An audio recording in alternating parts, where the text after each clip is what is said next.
USA! Welcome to the USA! Hey, hey.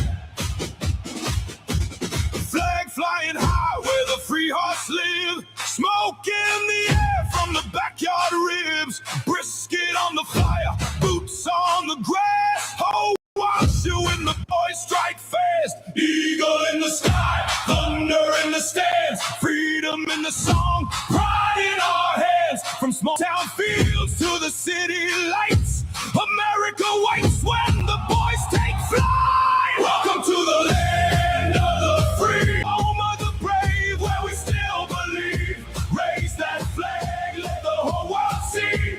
There ain't no place like the USA to me.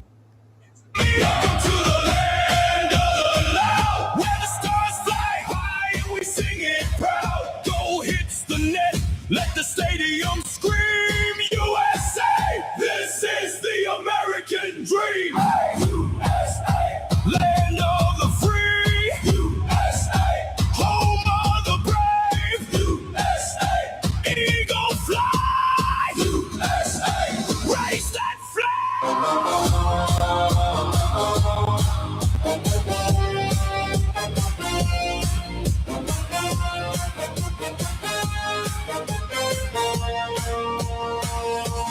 Welcome to the land of the free, home of the brave, where we still believe.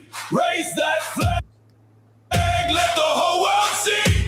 There ain't no place like the USA to me. Welcome to the land of the loud, where the stars fly high and we sing it proud. Goal hits the net, let the stadium scream. USA, this is the American dream. Hey!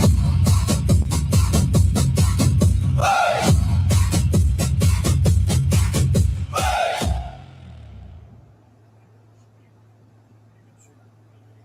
Okay, that's one there.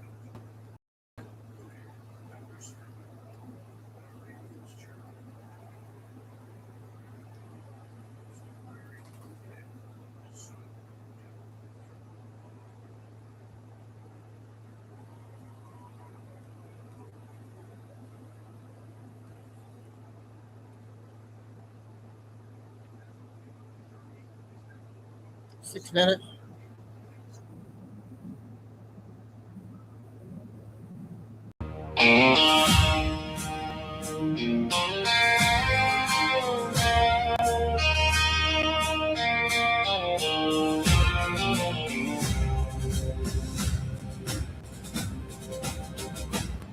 They answer when the call of freedom echoes through the night, to leave their boots in foreign dirt and stand up for the right.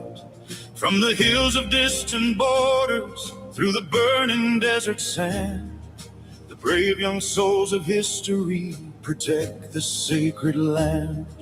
They do it for the home fires, they do it for the peace, to guard the weak from danger till the storms of terror cease. The lines are drawn in silence beneath the stars and stripes, the timeless call of duty that no shifting timeline wipes. We stand as one beneath the flag through darkness and the storm. Beyond the current battles, a nation's pride was born. When terror strikes the innocent, we drop the peaceful state and turn from working fields into the guardians of the gate. Fly high, you unbroken spirit, across the starlit sky. The guardians of the modern shield, whose honor will not die. We lift the stars and stripes on high, through shadow and the smoke. A brotherhood of silent steel as ancient pride awoke. The colony turns to hornets when the winter thunder blows. We ride the fire straight until the last invader goes. I read the words of families who lost a father's son in the hills of Afghanistan before the day was won. They did not fade or hollow out. Their spine is straight and proud. The heart of the American soldier is strong and unbowed. We work the quiet hours, we keep the engine turning low. But if you cross the sacred line, the fierce devotion shows. The Army, Navy, true Marines, the Air Force in the sky, the God protecting every shore, where freedom will not die. Fly high, you unbroken spirit, across the starlit sky. The guardians of the modern shield, whose honor will not die. We lift the stars and stripes on high, through shadow and the smoke, a brotherhood of silent steel as ancient pride awoke. The colony turns to hornets when the winter thunder blows. We ride the fire straight until the last invader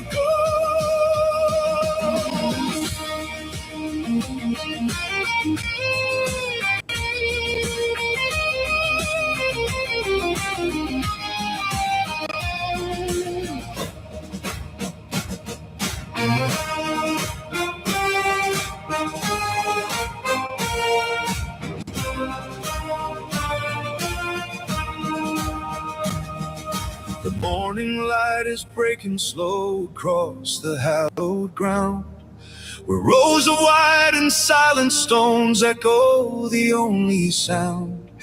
The gold star mothers crying through the shadows of the range. Their sacrifice is written in the ground that will not change. The flag is flying high and proud above the sacred frame, and every single veteran remembers every name. Fly high, you unbroken spirit, across the starlit sky. The guardians of the modern shield, whose honor will not die. We lift the stars and stripes on high, through shadow and the smoke, a brotherhood of silent steel as ancient pride awoke. The colony turns to hornets when the winter thunder blows. We ride the fire straight until the last invader goes. The modern ship on the shore will stand in honor evermore, for all the fallen ones who stay. God bless the USA.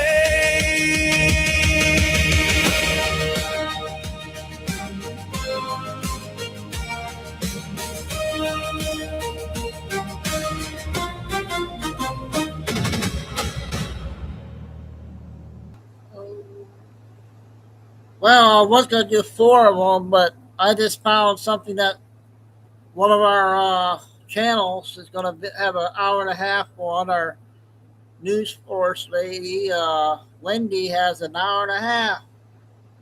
So she must have a lot of news again. So I just found it too. Oh, see, Fire been lurking. We've been having a lot of great shows this past week or two.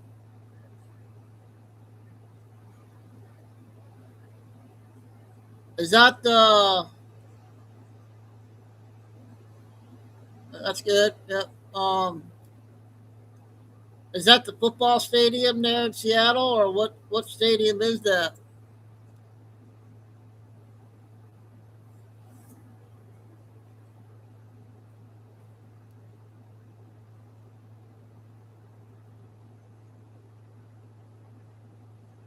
God bless America. God bless our troops. And God bless our first best president ever and first lady. Oh, London. I'll see if I can catch it. I don't know. Thanks for sharing. And first responders. And happy Friday, everybody. And we are at August 28th. We're getting close to Labor Day weekend. Okay, I'll see if I can check it out. Thanks. So, wow, you're the first one in right now. I don't know where everybody's at.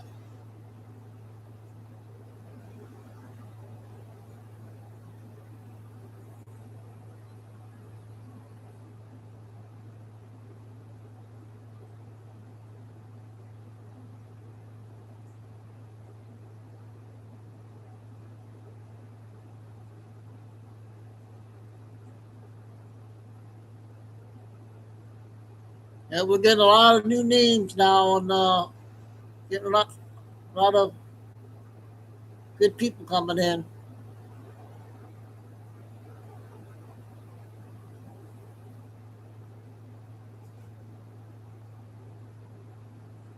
Yeah, I got a folder right now. Starfire. Yep, I got it.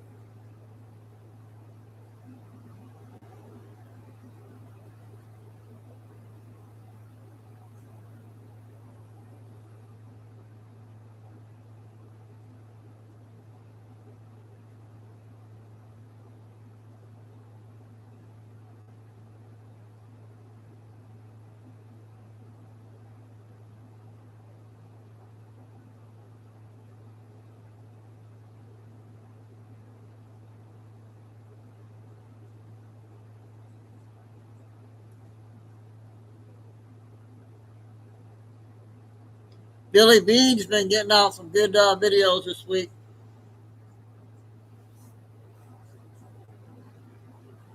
Yep.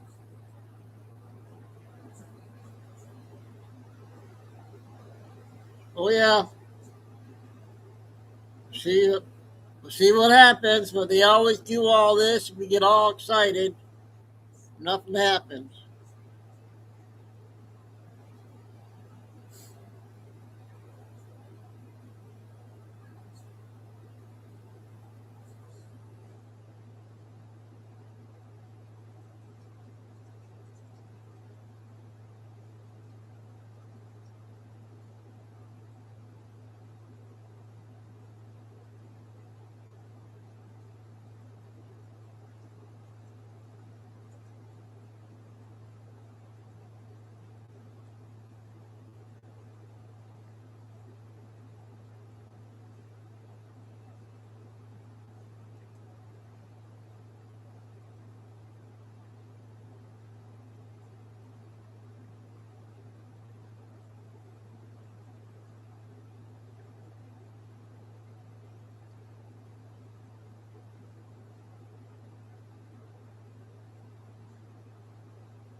Oh, entertainment purposes and opinions only. YouTube.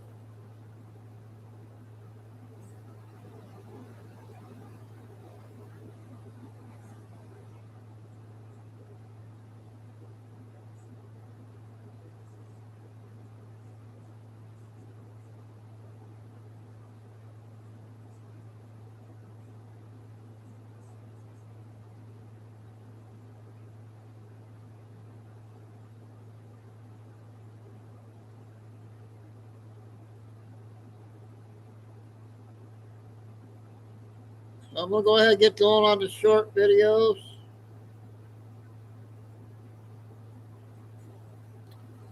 This is just the first clip what Starfire was saying on.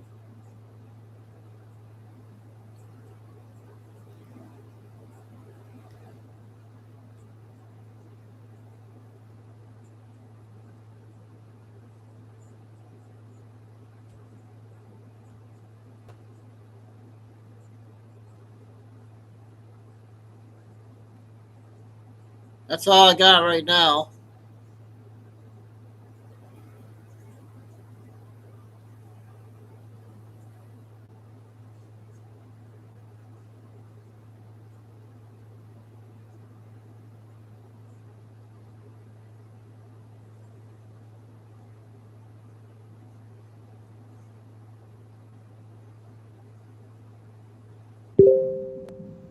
Short videos.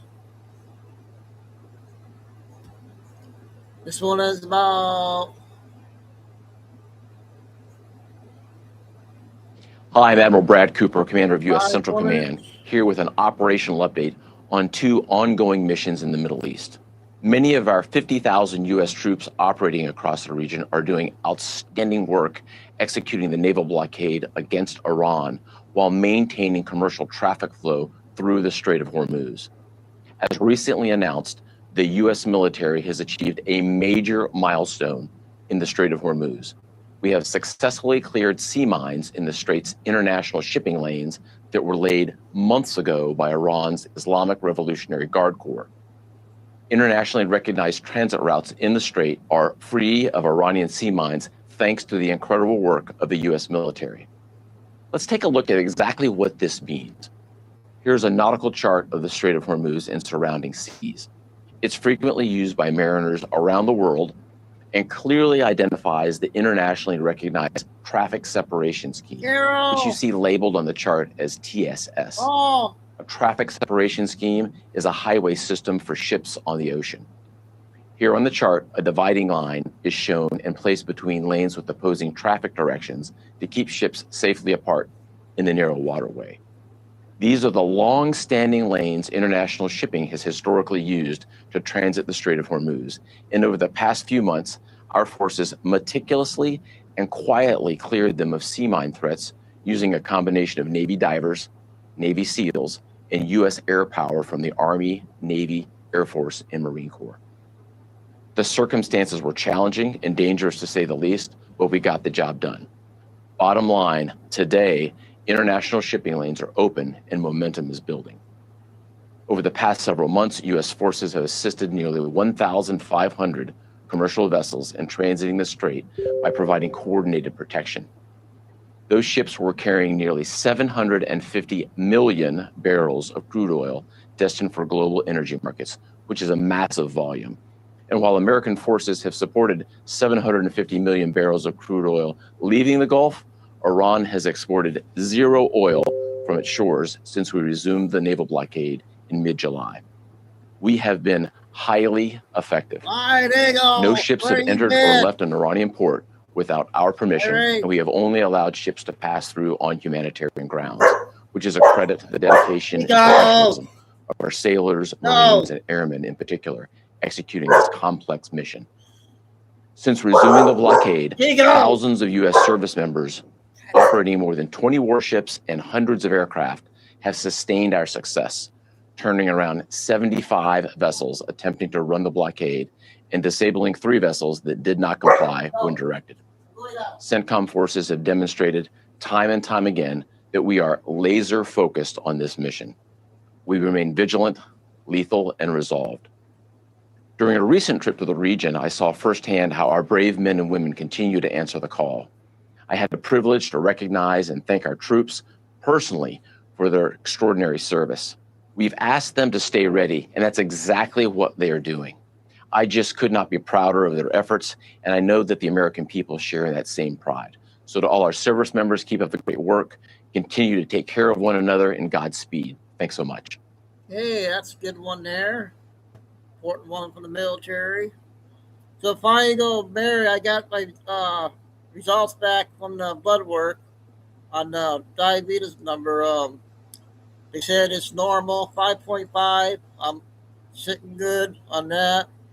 And the cancer stuff was normal too. So everything was a good report on both of the blood work on Wednesday. So that was good news to hear. And we had I was on News Force just a second ago, and Wendy came out, hour and a half. So we got one big video at least to share. And I subbed to Mark Z again, so if he gets his short ones, I'll try to play some of his short ones. And then I got the X guy came out with the report on the depth clock. That's 5 minutes. I got a lot of short, good ones today. So that's an announcement on that. Lucy's not here yet. Okay, hopefully it will be in. Taking the dog out.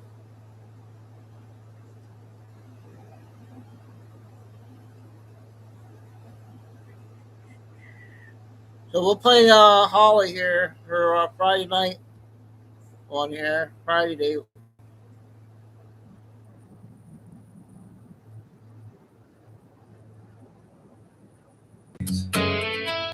Hi, everybody. I'm Holly Ciliano, and today is Friday, August 28th. So I want to get into the news, where we're at with things going on. And let me just pull this up real quick. So this is pretty big news with what is happening. So on August 24th of 2026, the global financial... What do you know who's back in chat? You guys see who's right below Flying Eagle? Is that Curly? Wow. You're back. Did he step away for a while? Good to see you back. System crosses a threshold from which it cannot return.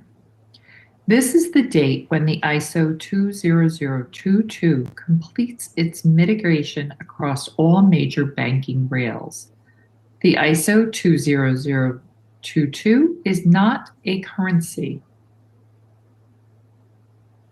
Why is that showing that? I see it's... What do I do, Flying Eagle? He's in here.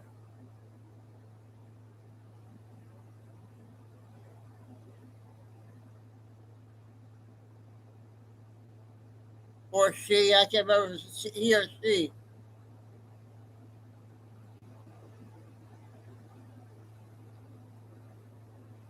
I think it's Curly. Oh, wait. No, it's the wrong name. Sorry about that there. Is that a new name, new member I think we got here? It's C-U-N-T-Y. That's the new name. Sorry about the mix-up there. Welcome. Thanks for coming and disrespectful. Thank you. Okay, Michael. Not a blockchain, and it's not a digital asset. What it is a messaging standard. It's a universal language that defines how banks transmit payment information. On the 24th of August, the following systems will complete their transition: SWIFT, the Federal Reserve, the European Central Bank, the Bank of England, BRICS settlement networks, the IMF, and all high-value cross-border payment systems. For the first time in history, all major financial institutions will speak the same transactional language. I'm going to say that again because that's big. For the first time in history, all major financial institutions will speak the same transactional language. This has direct consequences. One, you're going to have real-time transparency. Every payment instruction, every field, every metadata tag is standardized. There is nowhere to hide.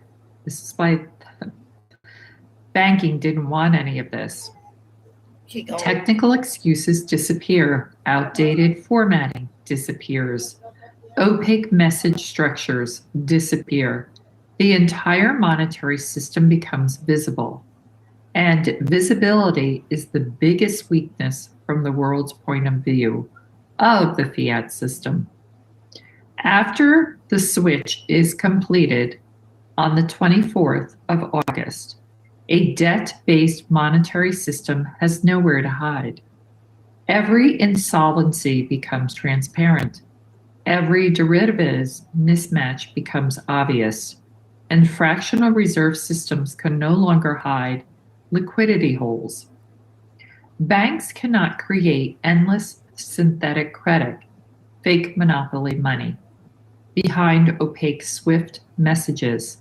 The legacy system becomes fully open and fully traceable. From a strategic standpoint, the ISO 20022 is the final step needed before the major sovereign system transition to asset-backed settlements. XRP may serve as collateral for digital assets. On August 24th, 2026, the old system becomes transparent. And because it is built entirely on debt leverage and the illusion of fractional, because it's built entirely on debt leverage and the illusion of fractionalization, transparency guarantees its collapse. And let's see. The green light is already given. Most will hear about this later. A few will see it first, enter the official ISO 20022. So the Federal Reserve final days are being dismantled and absorbed into the U.S. Treasury under Trump's direct control. Today. The private banking cartel that has dictated monetary policy since 1913 is finished. Yay. Seizure of stolen wealth. The military alliance conducting mass asset seizures, taking back trillions stolen by the globalist elite. These funds will be returned to the people. Yay. The IRS is being abolished. The corrupt tax system designed to funnel wealth to the elites is over. A new fair tax system is replacing it, one that eliminates income tax and introduces a small flat sales tax on non-essential goods. The global currency reset has started. Every GASARA-compliant nation is transitioning to a gold-backed currency. The fiat dollar, finished. The U.S. Treasury gold-backed dollar is becoming the gold standard. The IMF and World Bank are collapsing. For decades, these institutions enslaved nations with predatory loans and economic warfare. Now they are being dismantled. When the lights go out, the old system goes quiet. And when the system goes quiet, a new system can go live. ISO 20022 is the backbone. So that is huge. And people are going to say, well, I still am paying taxes. They're still taking money. I still see the Federal Reserve. It's all being dismantled behind the scenes. It's going to take a while before it's official where we see it.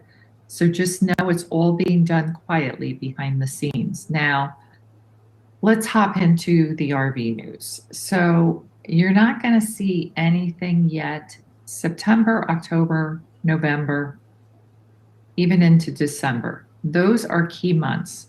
We're going to start to see a lot of stuff that I just read about.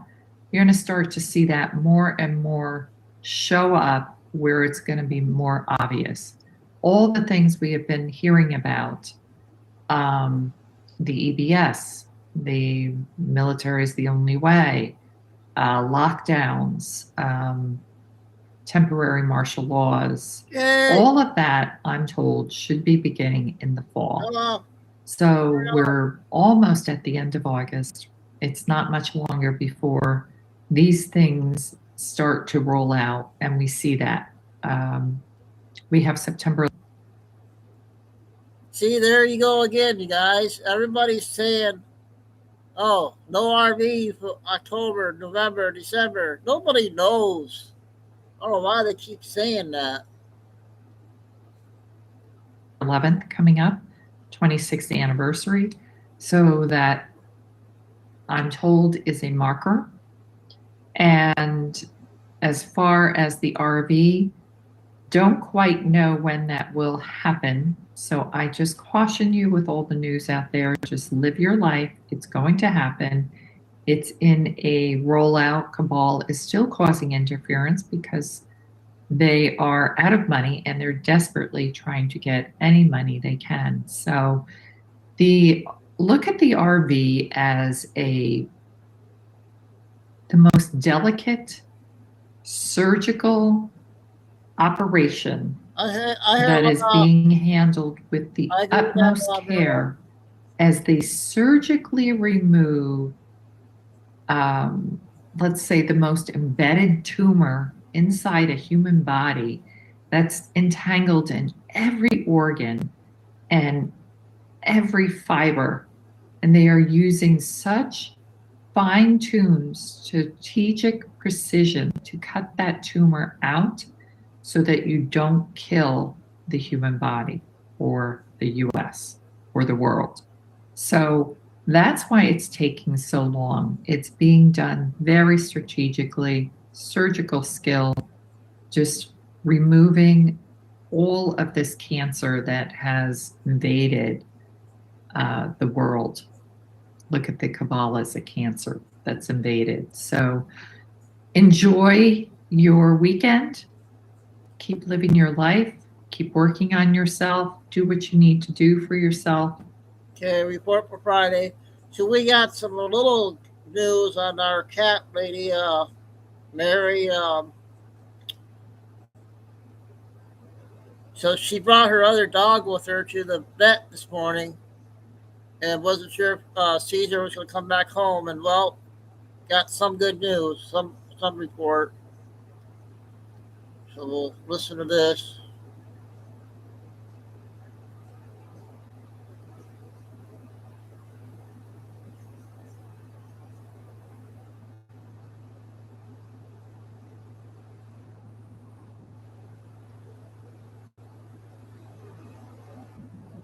Sitting at the vet office.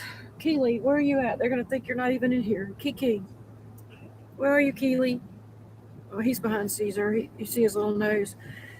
Okay, so came completely prepared to, have that done because I know that he's snorting. I know that it's in his sinuses. Long story short, he doesn't have very long, but he said probably weeks. But he said, we're going to try something. And I said, well, I'm going to be completely honest with you. I'm the last person to put something down, but I came mentally prepared. That's why I brought Keely. And I'm like, I can't be in the middle of the night with this thing burst and him die like that. He said, we're going to try something. I've been doing some research. And we're going to put him on a steroid. We're going to change his pain medicine. And we're going to put him on an antibiotic. The tissue is dying. The cancer is killing the tissue. He thinks that whatever this steroid is, could possibly shrink the tumor and give him a little more time. He said, you'll know in a week. And I said, can he go on adventures? And he said, yeah.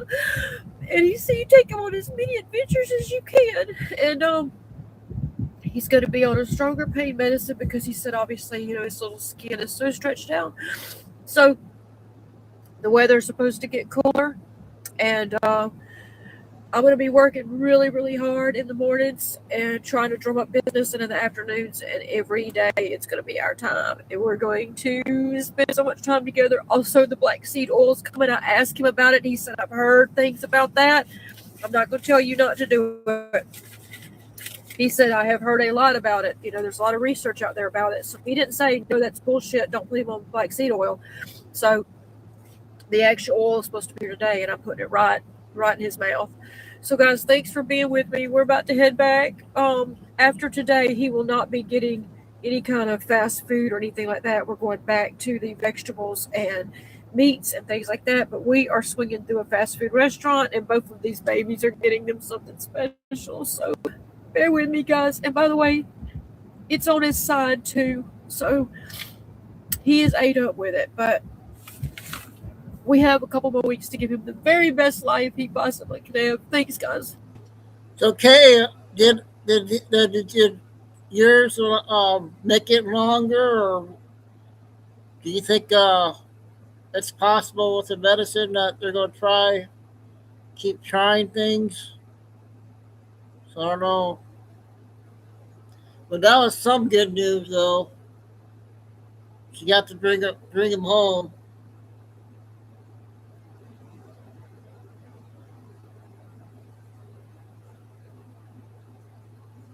What do you think of that one, Lucy? Had the dog there.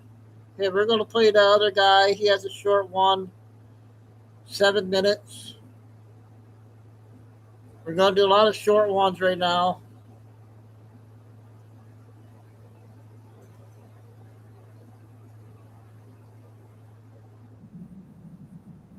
Seven minutes. Conference room at Fry Broadcast, because we've got two amazing events coming here on Saturday and Tuesday that are sold out.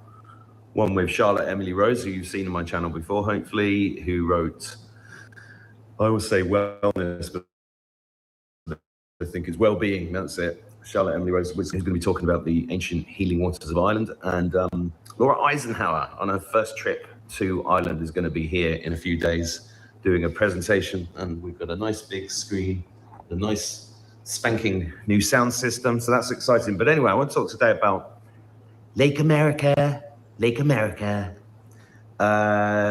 Trump renaming Lake Ontario to Lake America is obviously melting the heads of quite a few people. And before I go into what I think that's about, I'm going to talk about, there's a great interview that Rich Does Politics just did, saying along the lines of, is the City of London sacrificing Canada to stop Trump? And the interview is basically saying, you know, Canada, it's a guy called Jim, Canada is a captured country. Mark Carney, who's obviously WEF and complete monster, is just doing the bidding of the City of London. And really, how can Canada's the one that's been attacking America. And the entire Canadian population is being gaslit. So it's very interesting to look at that. And there's a few things I want to talk about here. Firstly, my own personal experiences with Canada. Canada as a country, as a place on this beautiful planet to go, is in my top 5 places I've ever been. It's absolutely stunning. And the people I've always enjoyed the people of Canada, the ones I've met. And I always said it was like America, but polite. What's that all about? You know, I just love Canada, right? And I first went to Canada when I was 18 years old on an exchange with the Royal Canadian Air Force. And I found myself at RCAF base in Vancouver. And I was introduced to an F-16 pilot who then nicely showed me around his F-16. And this was a USAF, United States Air Force pilot. And then he introduced me to his daughter. His daughter had a private pilot's license, then invited me to go up in a Cessna. I think it was a Cessna. It's a long time ago. It was either a Cessna or a Piper. And she flew over Vancouver Island, and she pointed that while we were flying over, she started doing a steep turn, 60-degree turn, and pointed down to this big, stately home. And over the intercom, she said to me, "That's the headquarters of the Satanists." And I went, "The what?" Sorry, "The what?"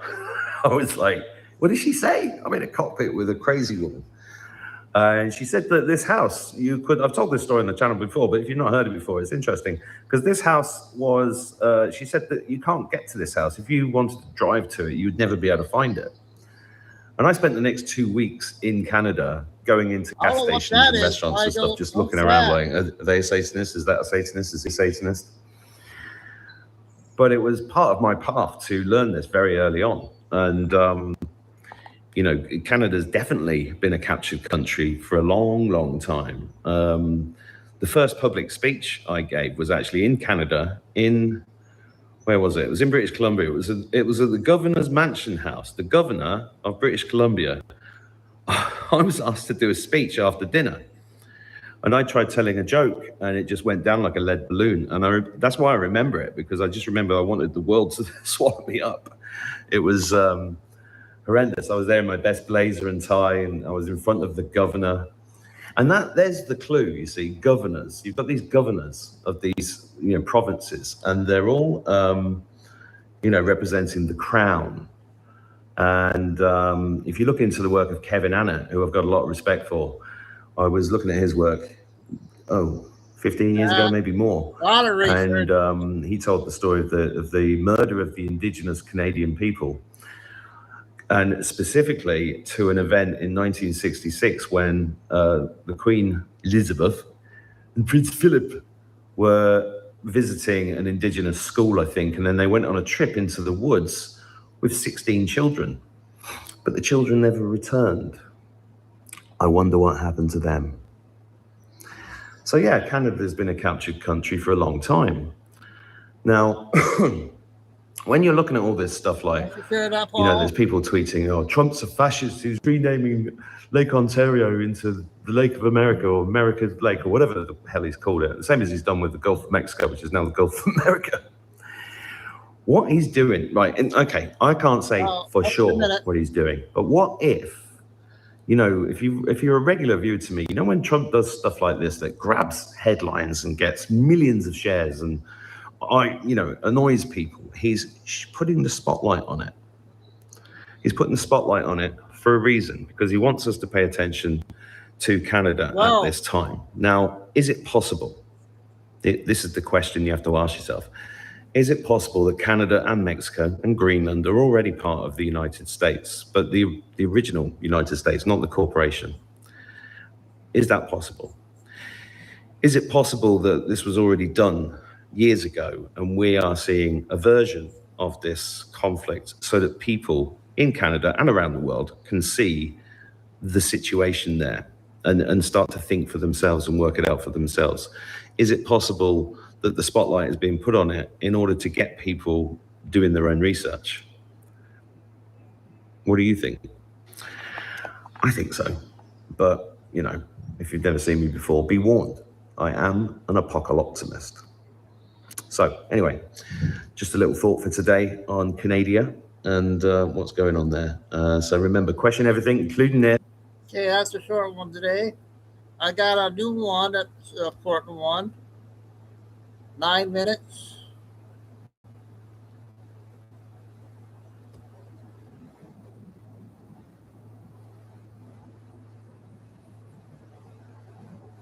You gotta be careful.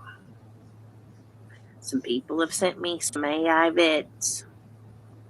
Make sure you're really paying attention to what's real and what's not. They post a lot. They've posted a lot of AI vids, especially in Iran. Yeah, they have. Okay, so be careful. Now, do I think that's happened? Yes, absolutely. But here's the kicker. Do you guys all know about that Three Gorges Dam? You know about all the dams here in America? The truth, how they should have never been. Sounds pretty good, huh, you guys? That was done to change things up. Like, did you all know that California wasn't even connected to America? No, it was a little island right next to America. It was America, then the Red Sea, and then California. It was a little ways out from America. And well, remember us talking about when Eric Leifson discovered Vinland? It wasn't just America. It was Greenland, Canada, America, Mexico, and South America. All of that was one country called Winland. You need to know who the winning patent families are. Got changed to Vinland. Okay. And then we're talking about the dams right here in America that changed the layout of this land. And well, we're going back to how things used to be. Hence to what Trump's doing in Greenland. Hence to what Trump's told you about Mexico. Hence to the Gulf of America. What's the new one he's getting ready to change? See, the normies freak out because they're not educated. They don't know the truth. You guys okay with this one? Therefore, they don't understand. We're taking it all back, baby. That's what we're doing. We're bringing things back to how they're supposed to be. So back to the dams.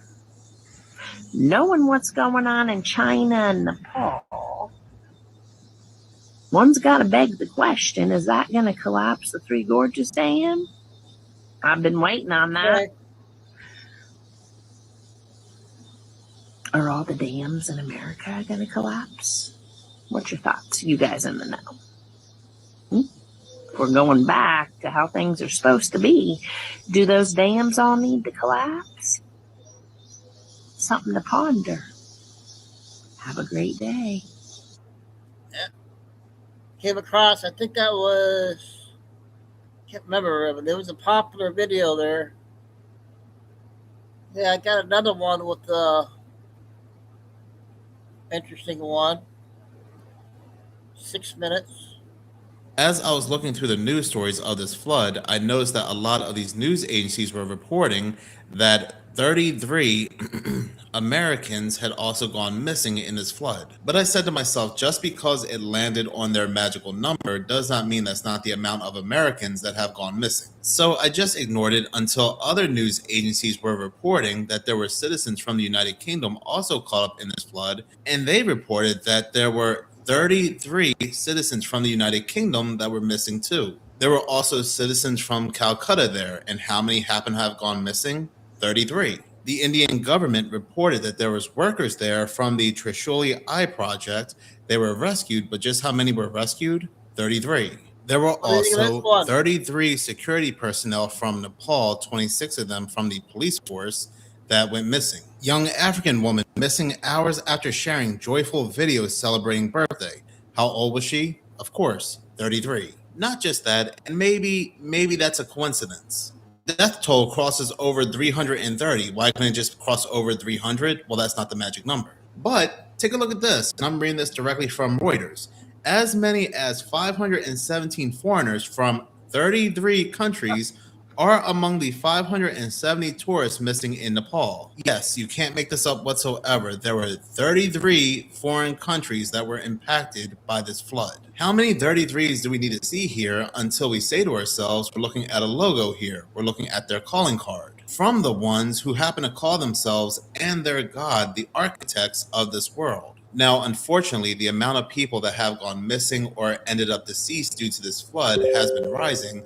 For example, the amount of Americans so far that have gone missing has increased from 33 to 65. But still, they made sure to have that number in the major headlines of this news story. And even though the number of Americans have gone missing has increased, news agencies like CBS, among others like Inside Edition, has not updated that number. Australia was the odd man out at 34 because I guess they can't make it too obvious. Now, I'm not saying that because the number 33 is all over this horrific news story that what happened here did not happen. We could be looking at something that's not natural, weather warfare, something man-made. China is one of the biggest players on the world stage, always seen at the World Economic Forum.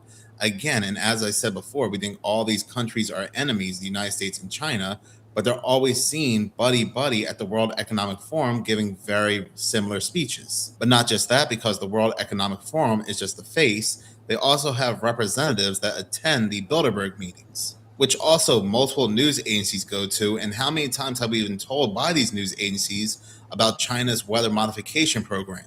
China to expand weather modification program to cover area larger than India.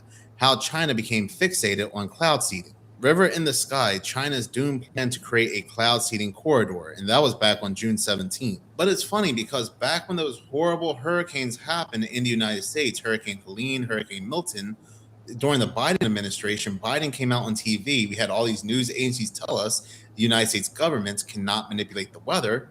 Is now saying the federal government is literally controlling the weather. We're controlling the weather. It's beyond ridiculous. It's so stupid. It's got to stop. But China can. We don't do it. Here's proof that other country does it. No, they all do it. Cooperative efforts between all the nations in weather prediction and eventually in weather control. Think about that kind of communication and think about the opportunity that will provide. It lays the predicate and the foundation for the development of a weather satellite that will permit man to determine the world's cloud layer and ultimately to control the weather, and he who controls the weather will control the world. They all work hand in hand. And on the list, China also has Freemasonry.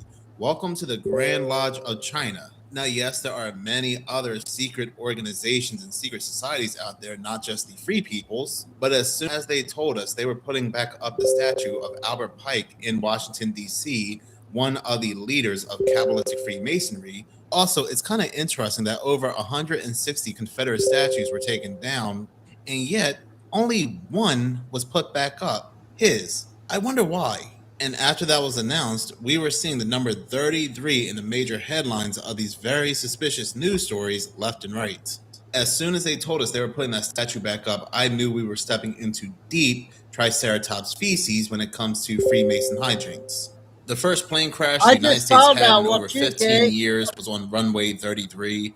The other plane crash that happened not too long after over in India lasted 33 seconds. The person who supposedly ended Charlie Kirk was caught in 33 hours. There was a ton of 33s surrounding that one. The governor praying for 33 hours. 3I Atlas weighing 33 billion tons. How do they know? Nobody knows, but they had to make sure they get the number in there, even if it doesn't make any sense. They just discovered humans have 33 senses. What are all those senses? They never say. We have just 33 of them. And I can go on and on and on, and I really don't want to do so because I would be at this desk for hours. My heart goes out to the people over in Nepal, no matter which country they are from, all 33, to be subjugated to the possibilities of weather warfare. Because they probably want the land. Of course they do. Probably for a data center. Who knows? Matter of fact, this news article came out back on May 8th, 2026. 2 data centers with combined 5 megawatt capacity to be built in Nepal. Maybe whatever was flooded out was in the way. Again, who really knows at the end of the day? But something definitely stinks here. No different than these quote-unquote wildfires, like for example, over in Spokane, Washington.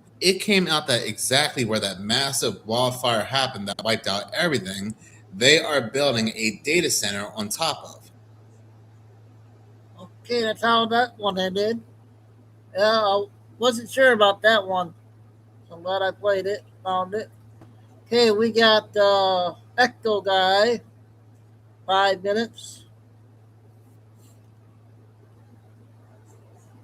We do got one big video. I'm going to save it for the end of the show, you guys. News Force came out hour and a half. So I'm going to save it for the end.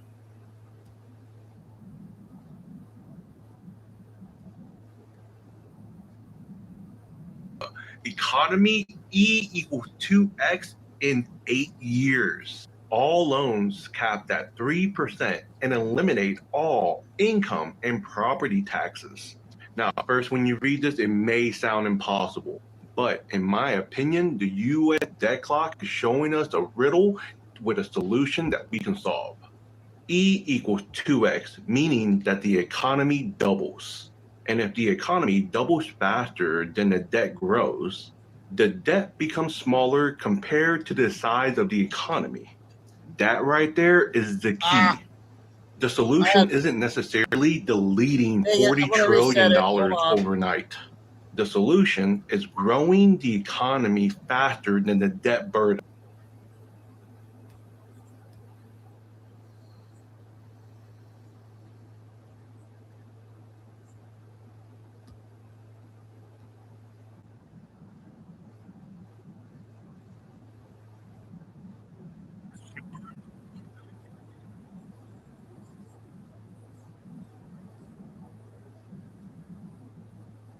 and eliminate all income and property taxes. Now, first, when you read this, it may sound impossible, but in my opinion, the US debt clock is showing us a riddle with a solution that we can solve. E equals 2x, meaning that the economy doubles. And if the economy doubles faster than the debt grows, the debt becomes smaller compared to the size of the economy. That right there is the key. The solution isn't necessarily deleting $40 trillion overnight. The solution is growing the economy faster than the debt burden. Now, this is where Einstein comes in, because on a previous US debt clock secret image from way back in the days, we have this image. And the character in the red mask asks Einstein, is there any mathematical solution to the debt crisis? And Einstein points out that the current financial system is an impossible Penrose triangle. In plain English, the debt creates interest, interest creates debt, and the cycle feeds itself. So the answer is not doing more of the same exact thing. You have to change the system underneath it. Now look at this. The red mask character asks Einstein how to fix the problem.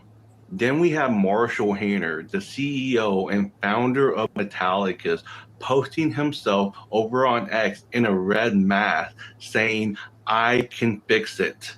Now that right there alone doesn't prove anything of correlation, but it is an interesting connection for sure. The US debt clock did mention that blockchain wins as we transition from the Federal Reserve banking cartel system over to a new treasury dollar-backed digital dollar, and credit unions being the distribution network. At the same time as lowering lending. So the real idea is not magical internet money. It's all about changing how money moves, how reserves back this new digital dollar, and who gets access to that financial infrastructure. And here's where everything stopped being a riddle. Metallicus and CrossState launch a program with 50 credit unions exploring stablecoin, digital identity, blockchain, and faster payments. This right here is real. Credit unions are member-owned financial institutions. They are the perfect bridge between your everyday people and the new digital money infrastructure. Metallicus also has FedNow capabilities with request for payments. For y'all that don't know, FedNow moves traditional money instantly. Blockchain can power digital wallets, stablecoins, and identity. If you put all of that together, you have a perfect bridge between the old money system and the new money system. So again, why credit unions? Well, simply enough, credit unions are owned by we the people. They are a nonprofit organization. They are not traded on the stock market like some of these large traditional for-profit banks. Because while everybody is over there screaming to the top of their lungs, talking about JP Morgan Chase, Bank of America, and these larger bank institutions, they're completely overlooking the over 4,000 plus credit unions across the US, which will create a silent revolution. Because if all of those credit unions start minting their own digital dollar that's backed up by reserves, it will create more demand for US Treasury and instant settlements. Remember, credit unions bring in the members. And an economy grows faster than a debt. That may be what the US debt clock is talking about, an economic supernova. So the guy in the red mask may not be hiding the answers. It may be pointing us toward the builders. But this is why it is so important to know what you hold. Let's go. Okay, that was the latest one. No Billy Bean yet.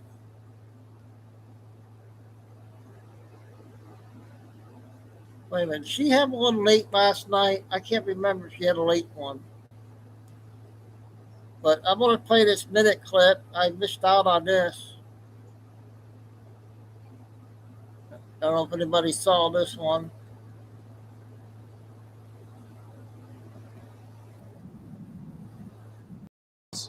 And you were so gracious to us, lavishing us with gifts and so much of your time. We had mentioned getting you one of these blue flight jackets. And so here we have your jacket today. And you'll notice the NASA, we affectionately call this the NASA meatball. But on the sleeve, you'll see the team that we are a part of in the astronaut office, and that is the Flight Operations Directorate. There's a lot of neat symbology on that patch, and I can explain it to you, or some of the team can later. Underneath that, you have the Artemis II mission patch, which we told you a little bit about. And then you've got 45 and 47 patches, which represent that vision that Reed was talking about earlier. And so we are people of our word, and it is great to be able to give this to you in front of everyone. Thank you, sir. Thank you.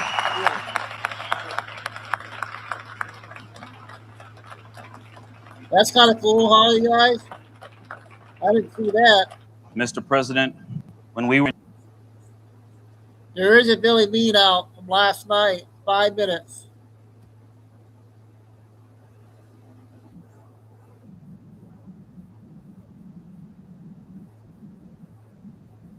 #27, 2026. Time in Texas, about 7 p.m. And thanks for like, subscribe, and share. Some of the things we'll talk about: Russia moves tactical nukes.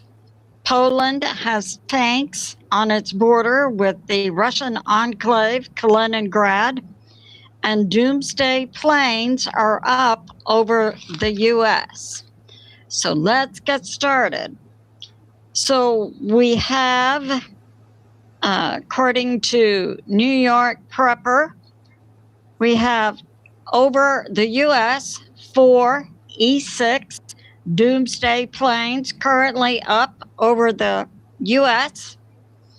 And they've been up over the U.S. since the U.S. military did a practice drill simulating using tactical nukes. As I put out in my previous video, I speculated that the U.S. military perhaps was not practicing the U.S. using tactical nukes, but practicing what would happen if Russia used tactical nukes. And we have this, that according to New York Prepper, Russia is on high alert in Kaliningrad, and Russia also is activating its reserves in Kaliningrad. So that's going on. And we have this, the recent visit of CIA Director John Ratcliffe to Moscow. It's now being speculated by Politico and the Wall Street Journal that the purpose was to warn Russia not to hit NATO. And we're also getting the same information from the German publication Bild. And that Ratcliffe went to Moscow to discuss highly sensitive security intel and to put forth to Russia what would be the red lines for the U.S. We have from U.S. intel just a few minutes ago, Poland has moved tanks. So we have Russia, who has moved tactical nukes to its western border. We have Poland now moving tanks to its border with the Russian enclave Kaliningrad. We have in Lithuania, NATO surveil planes up. And this has all been happening in the last few hours. And we have information that Poland received the battle tanks called Black Panthers from South Korea 2 days ago, and that in the last few hours, Poland has moved 28 Black Panther tanks to its border with Kaliningrad. And we have this. Early this morning, the president of Belarus was called to Moscow for a meeting with President Putin. and that it's likely that Russia will hit Kiev very hard. And the Kiev civilians in the last few hours are in panic, with tens of thousands of Kiev, Ukraine civilians leaving Kiev. Covert intel. Early Thursday, Russia moved tactical nukes to its western border. And we have that Russia has also communicated to NATO that NATO has 24 hours ultimatum to remove long-range Storm Shadow and Scalp missiles from Ukraine from the NATO base in Rzeszów, Poland, that are being smuggled into Ukraine to be used by Ukraine to kill Russian civilians. This concludes my flash. It's good to be in prayer, definitely, for America, President Trump, the U.S. military, and world peace. I love you, and I'll see you soon. That was last night. Nothing yet today. I think I got Kennedy video, new one.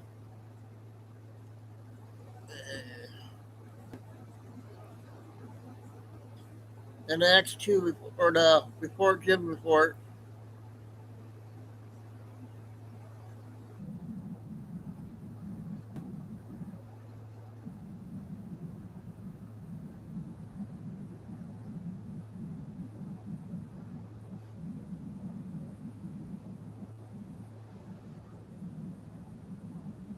Seven minutes.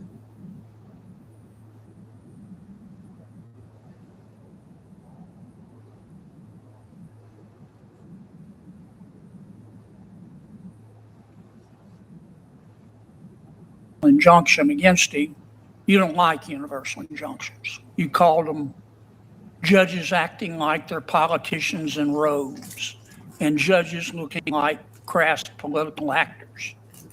But now that President Trump's in the White House, who you dislike, you think that universal injunctions taste like pumpkin pie. So I have to discount what you say, because I think you act on your political beliefs. And I worry that that's what you're teaching your kids. Today, we're diving into a heated Senate hearing where Senator John Kennedy went toe-to-toe with legal scholars. And let's just say, Kennedy didn't hold back. From exposing political hypocrisy to calling out professors for their past words, this was one of those moments where Kennedy's sharp wit and relentless questioning stole the show. Stick around until the end. You'll want to see how he left his witness speechless. And don't forget, hit that subscribe button so you never miss these powerful moments from Washington. Professor, let me ask you this while I have you. On April 22nd, 2024, you said there are some members of the Supreme Court that are evil. Which justices were you talking about? I'll take your word, Senator. I don't recall using that word, but. All right, here's what you said. You were talking about the majority opinion in Muldrow v. City of St. Louis. You said, quote, Justice Kagan, will she be able to control the opinion's future distortion by her evil colleagues? Probably not, end quote. Who were you talking about? Sir, I'm very skeptical. If it's a transcription, it was probably a transcription error. I do not think I said. No, you said it. Why don't you own up to it? Which you call some of the members of the Supreme Court evil. Now, which ones do you think are evil? I would have to refresh my recollection. I've been very critical of some members of the Supreme Court. You made that statement, aren't you? I'm You're an officer Senator, it doesn't sound like something that I would say. You know what I'm embarrassed at? That you're teaching our kids. I don't refer to Supreme Court justices as evil in the classroom, on sir. Your podcast, April 22nd, 2024. Okay, well, big as Dallas. And you're an officer of the court. There you go. You're here advising us to be respectful of federal judges. And you say they're evil members of the United States Supreme Court. Gag me with a spoon. No, Senator. Let me ask you about this. What if we had a rule? I was reading an article the other day. I'm not suggesting it. I just want your opinions. That said, if a president, any president, issues an executive order, let's say, that clearly violates settled Supreme Court precedent, that a federal judge can't issue a nationwide injunction. For example,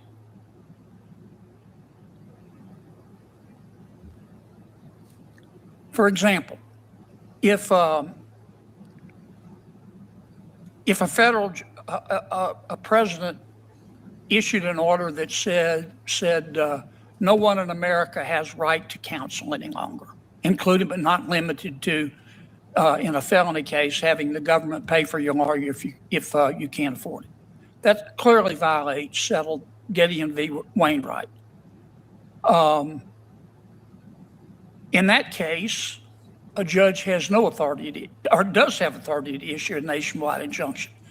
But in a case where the law is unclear, a judge should refrain from that. Now, obviously, we'd have to trust our judges, but we're supposed to be able to trust them anyway. What do you think about that? I don't agree with that, Senator, because I think universal injunctions transgress the limitations under Article 3, even if the underlying merits are clear. I happen to agree with you. I don't think there's any basis under Article 3, under Supreme Court precedent, under the English common law for nationwide injunctions. I think politicians have helped judges, and many judges are politicians, to just make it up. And many of them are like Professor Shaw here. If they like the president, they're against nationwide injunctions. We got a big video. If they don't like the president, hour and a half at the end. they're for him. Kennedy reminded him that when injunctions went against presidents he supported, the professor called judges politicians in robes. But when Trump was in office, suddenly injunctions tasted like pumpkin pie. Kennedy's line landed perfectly, exposing raw political bias. Kennedy then turned to solutions. He floated the idea of automatic stays and fast-tracked appeals for nationwide injunctions. Some witnesses hesitated, but Kennedy's clarity stood out. He even tested another proposal, allowing injunctions only in cases where a president's order blatantly violates settled Supreme Court precedent. While scholars debated the technicalities, Kennedy made his stance crystal clear. Nationwide injunctions have no grounding in Article 3 or common law. It was straight talk that cut through the legal jargon. At one point, Kennedy drove home what many Americans feel. Too many judges act like politicians in robes. His statement captured the frustration of both sides abusing injunctions for political gain. He didn't let anyone pretend their hands were clean. Republicans, Democrats, it didn't matter. Kennedy called it like it is, and the witnesses had no choice but to agree. Then came the knockout moment. Kennedy confronted a professor about his own words, calling certain Supreme Court justices evil. The professor squirmed, tried to backpedal, even blamed a possible transcription error. But Kennedy wasn't buying it. He demanded accountability, pointing out how outrageous it was for someone teaching America's future lawyers to throw around insults like that. His closing words, "Gag me with a spoon," hit hard, leaving the professor with nothing but embarrassment. In the end, Senator Kennedy dominated the hearing. He exposed hypocrisy, highlighted abuse of nationwide injunctions, and reminded everyone that judges aren't supposed to be politicians. And when faced with a professor's ugly past remarks, he didn't flinch. He called it out directly. If you think Senator Kennedy made the strongest case in that room, smash the like button, share this video, and make sure to hit Okay, another good one from that guy. I got the cowboy guy, but I can't find him right now. I'll play another one. I'll play the report guy.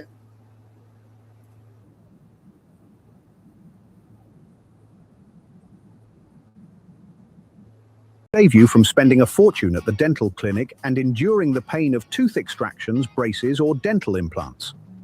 Now, you can order directly from us at just 1/10.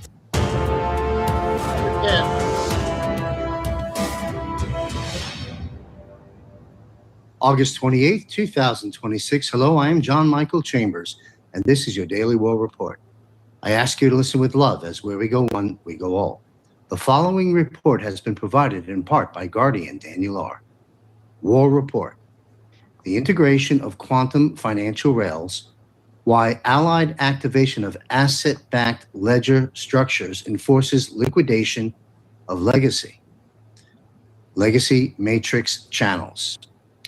The administrative enabling of unhackable financial grid pathways, irreversible expiration of fractional fiat debt expansions controlled via the deep state, and material deployment of cognitive protective rails within the transformation corridor. Allied enforcement protocol. Let's break this down. The old financial system was built on delay in payments, in approvals, in access, in settlement, in liquidity, in answers, and in movement. For too long, people were forced to wait when their money moved through invisible gates, outdated systems, middlemen, approvals, restrictions, and structures that were never fully transparent to the public. The people were told this was normal, but it was not normal. A system that can block movement without explanation is not freedom. A system that can delay access while people suffer is not protection. A system that can move value from some for some while holding others behind closed doors is not fairness. It is control hidden behind complexity. That era is changing. The new financial rails are activating. This is not only about speed. It is not only about digital payments. It is not only about replacing one banking screen for another. It is about a deeper transformation in how value moves, how access is protected, how identity is verified, and how financial systems connect to the protected digital world that is coming online. The old rails were built for the old internet. The new rails must be built for the new internet. A protected internet requires protected money movement. A secure identity layer requires secure financial access. A quantum-safe network requires quantum-safe financial protection. The future cannot run on broken rails, hidden gates, slow settlement, exposed accounts, fake access, and systems that were designed to delay instead of empower. This is where QFS, blockchain, verified identity, protected wallets, Qphone, and the new digital infrastructure begin to connect. Blockchain showed the world that value could move with transparency. It showed that records could be verified. It showed that ownership could exist outside the old walls. But blockchain was only the beginning. The next era requires more than public ledgers. It requires protected access, secure identity, clean rails, quantum safe protection, and financial movement designed for a world where security comes first. The new financial rails must do what the old system could not. They must move value with clarity. They must reduce hidden control. They must protect identity. They must support verified access. They must make scams harder. They must make financial movement cleaner, faster, safer, and more accountable. The people have waited long enough. Inside systems that made them dependent on permission. Permission to move, permission to receive, permission to access. Permission to build, permission to recover. Permission to live without unnecessary financial weight. The new rails represent a different standard. A standard where value is not trapped behind outdated gates. A standard where access is not silently restricted. A standard where digital identity and financial movement work together. A standard where liquidity can move through protected systems instead of fragile channels. A standard where people no longer forced to trust shadows that they cannot see. We've spoken about the old internet cracking. We've spoken about the digital cleanse. We've spoken about the new internet protocols. We have spoken about the new digital identity layer. Now, the next piece becomes clear. The protected world needs protected financial rails. Without secure rails, value cannot move safely. Without verified access, financial freedom can be stolen. Without protected identity, digital wealth remains exposed. Without stronger infrastructure, The old gatekeepers remain in control, and this is why the activation of the new rails matters. It is the bridge between the old financial world and the new, protected economy. It is the connection between technology, identity, liquidity, ownership, security, and access. It is the road that allows value to move in a cleaner and a stronger way. Yes, the old system fears this because it understands what protected rails mean. It means fewer hidden gates, fewer unnecessary delays, silent blocks, fake doors, middlemen controlling the path, fewer systems using confusion to keep the people dependent. The new rails are not built for confusion. They are built for clarity. They are not built for exposure. They are built for protection. They are not built to keep people trapped. They are built to move value in the next era.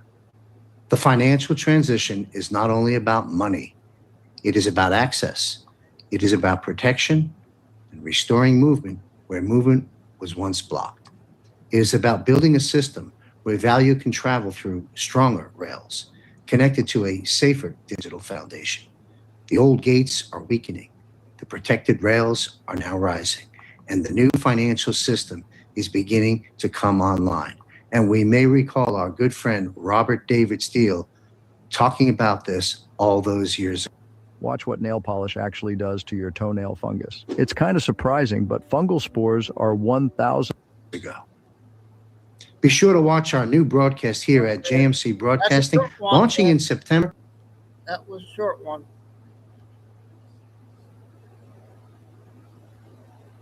Okay, we got another 5-minute one, you guys. I'm not sure about, so here's another one.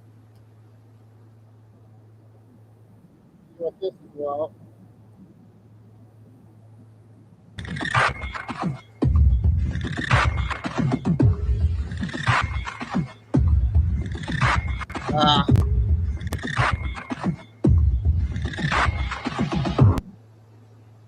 I don't think that was nothing to worry about on that one.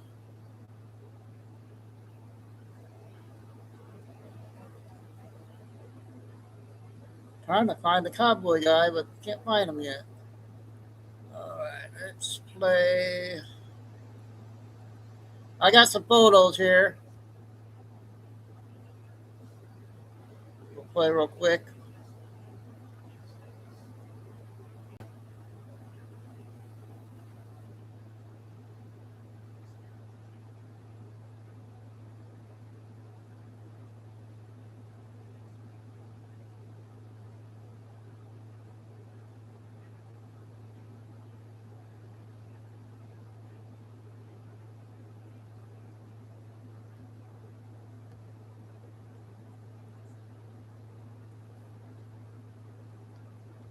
Here we go. Finally go, Mickey Mouse.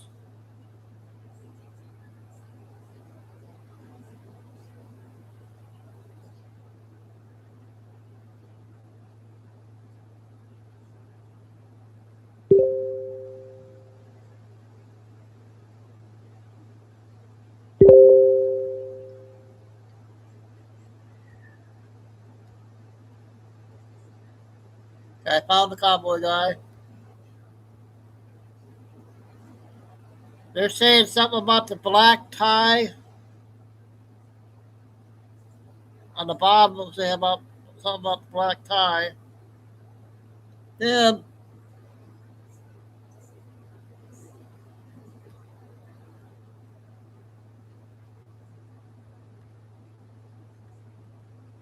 is this another marker, you guys?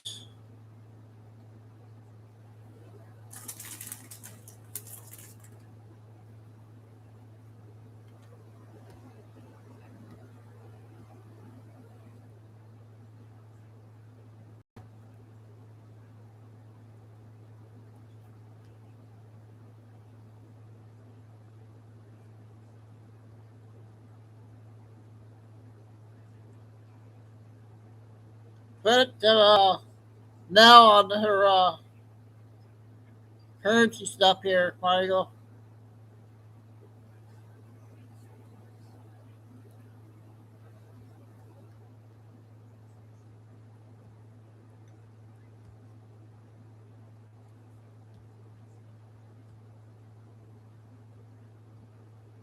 Did you guys see that already?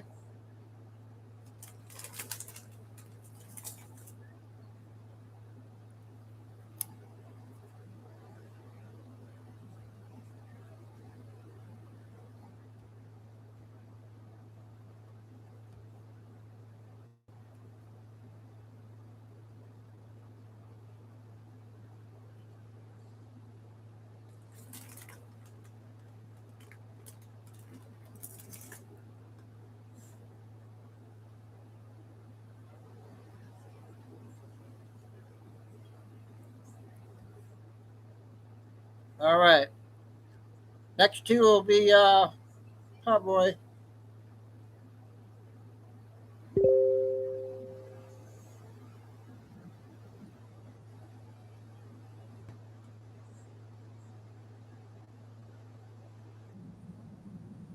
Was being attacked by the devil. I mean, he was being sifted like wheat. It was one thing after another. And I know this man believes in Jesus Christ. So I began to pray and I said, Father, how is it that the enemy is allowed to get so close to his life and to get his hands on all of these aspects of his life that are so close to home?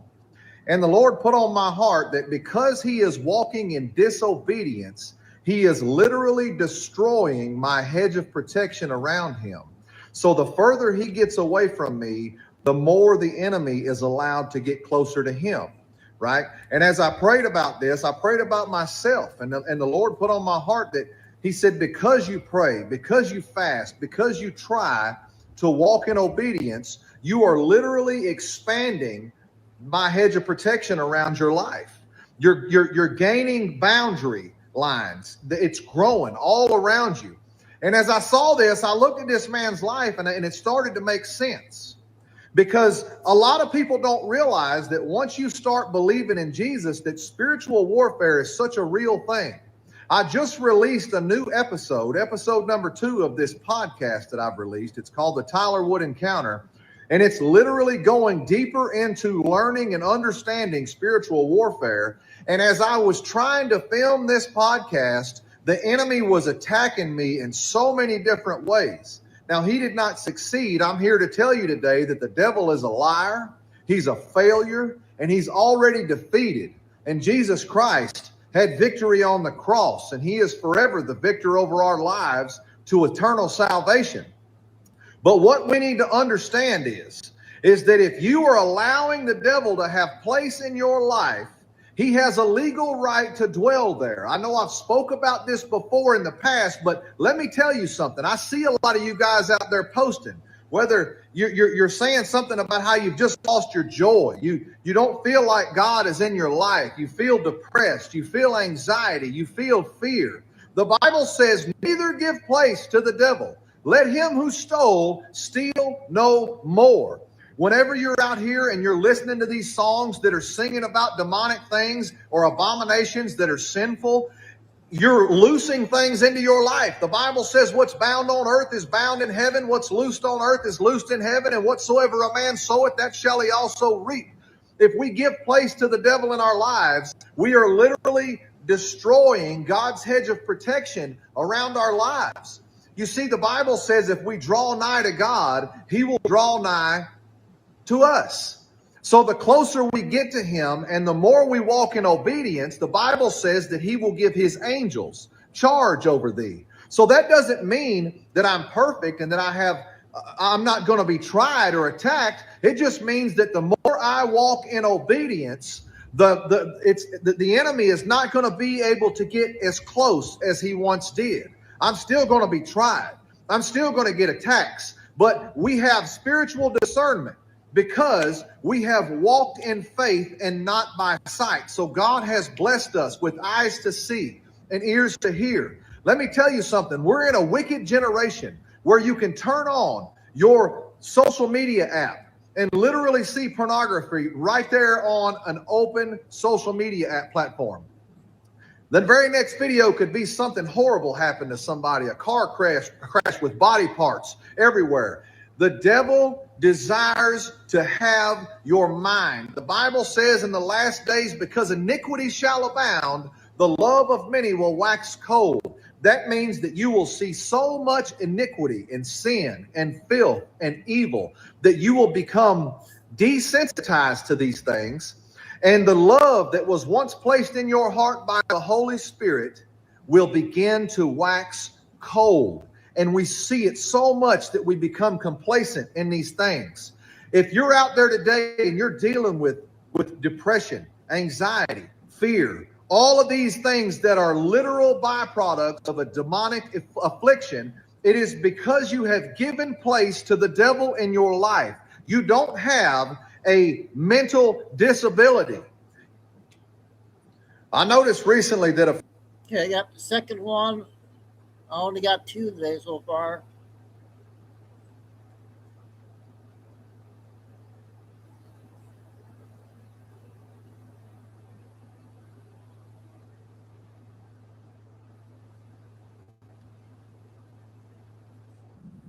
Get closer to God and grow spiritually, it never ceases to amaze me the things that I witness.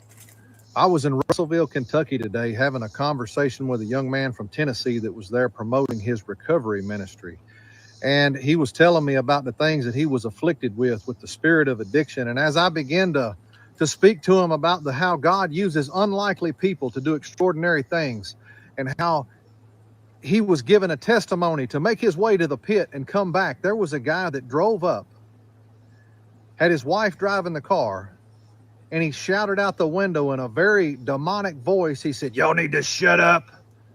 And I heard that, and I looked at the guy, and he just kind of sat there and put his head down. And I turned, I said, "Hey, buddy," I said, "Jesus Christ is Lord, and the devil is a liar."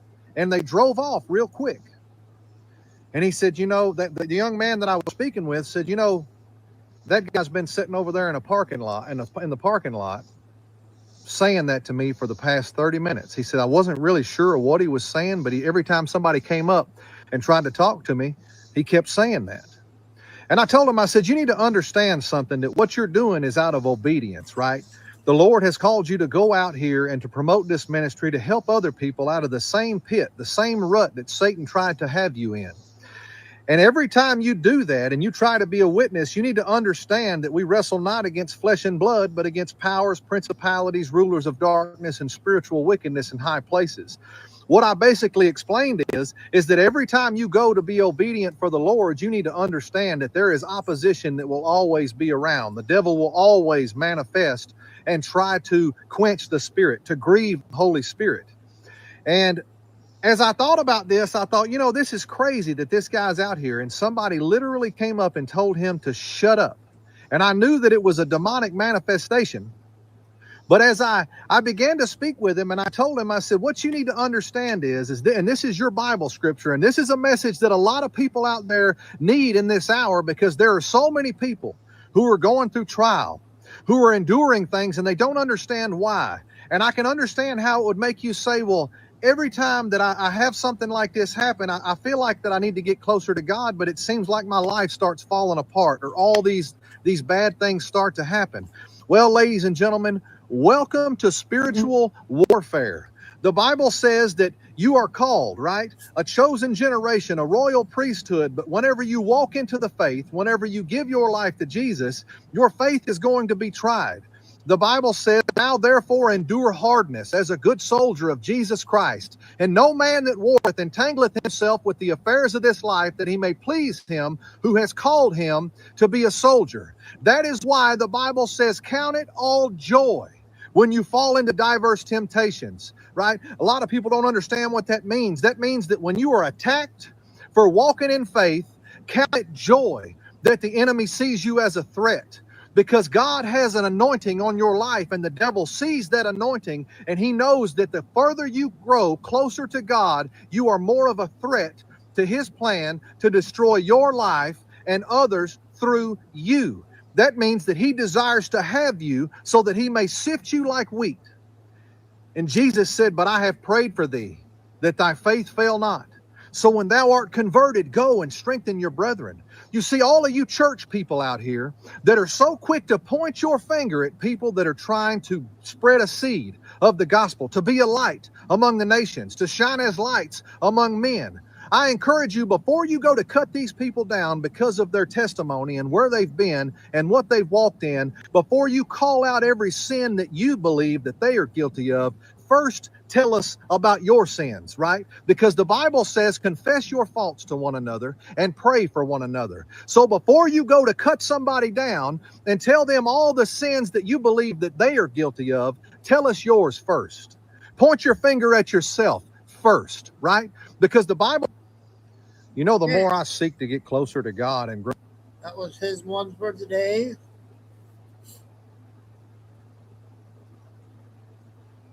I might play this Nick Shirley one, you guys. So let me know how this Nick Shirley one is. Oh, wait, let's do some more short ones. I got about 10 short ones.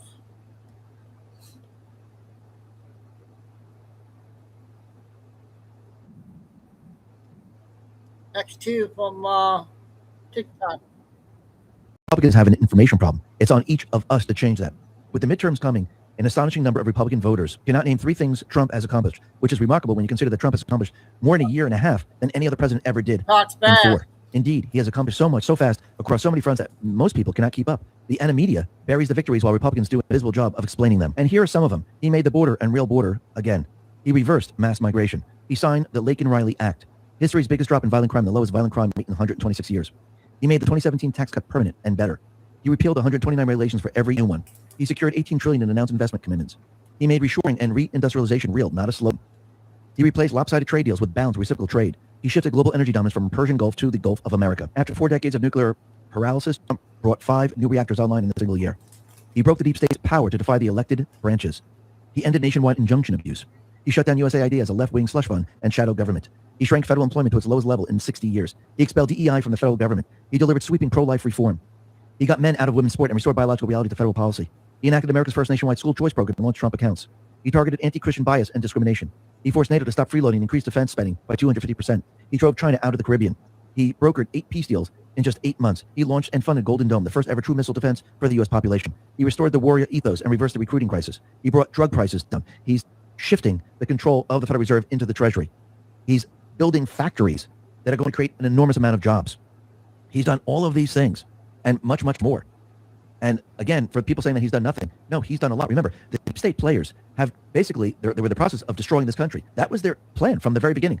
Don't do anything, destroy the country, and make it harder for business, shift the business out of this country, make the people struggle, go woke, bring in the illegals. Trump shut all of this down. First, he had to just shut everything down that they were trying to do. Now, if you notice, the second part of the plan, he's now going to take what we have, and he's going to start taking the control back from the deep state players, where they sent control in other places. All of that's going to come back to we the people. He's dismantling the system that they set up. So the second part of the plan, when he gets control of the House and the Senate, he can move with lightning speed to actually go after the deep state players, bring them to justice. And what he's doing now had to happen before that, because again, you have to weaken the deep state players, not just here in this country, but around the world. And what we're seeing right now is we're seeing all of this. He's dismantling their entire system. We can't have a Band-Aid fix. We just can't say, hey, this is all we need. He needs to destroy the system that they set up. And he needs to basically build a new system. And that is what he's doing. And we are going to succeed. Rod D. Martin put this out and said, Hey, the latest on XQ report on TikTok.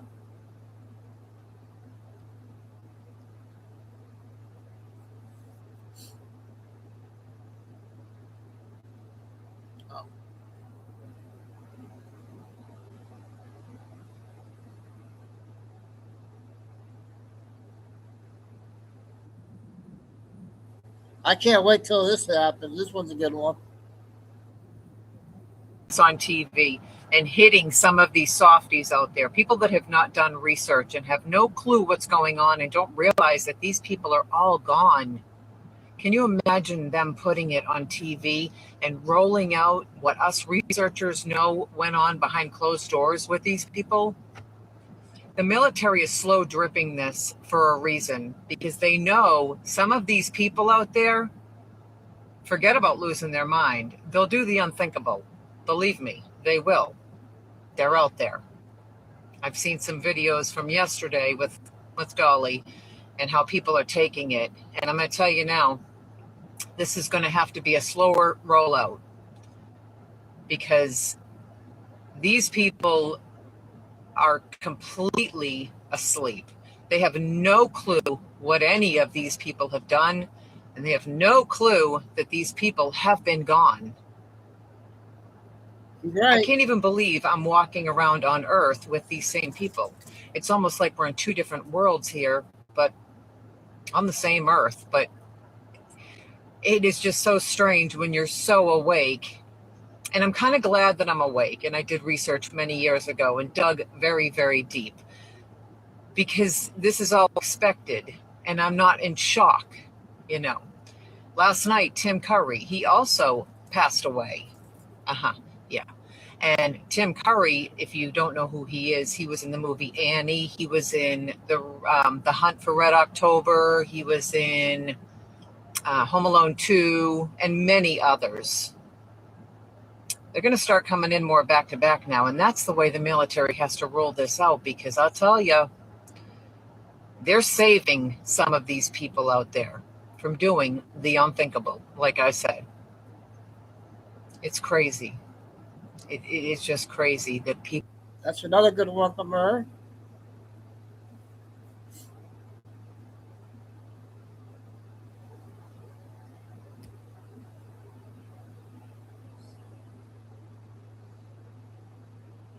And yet.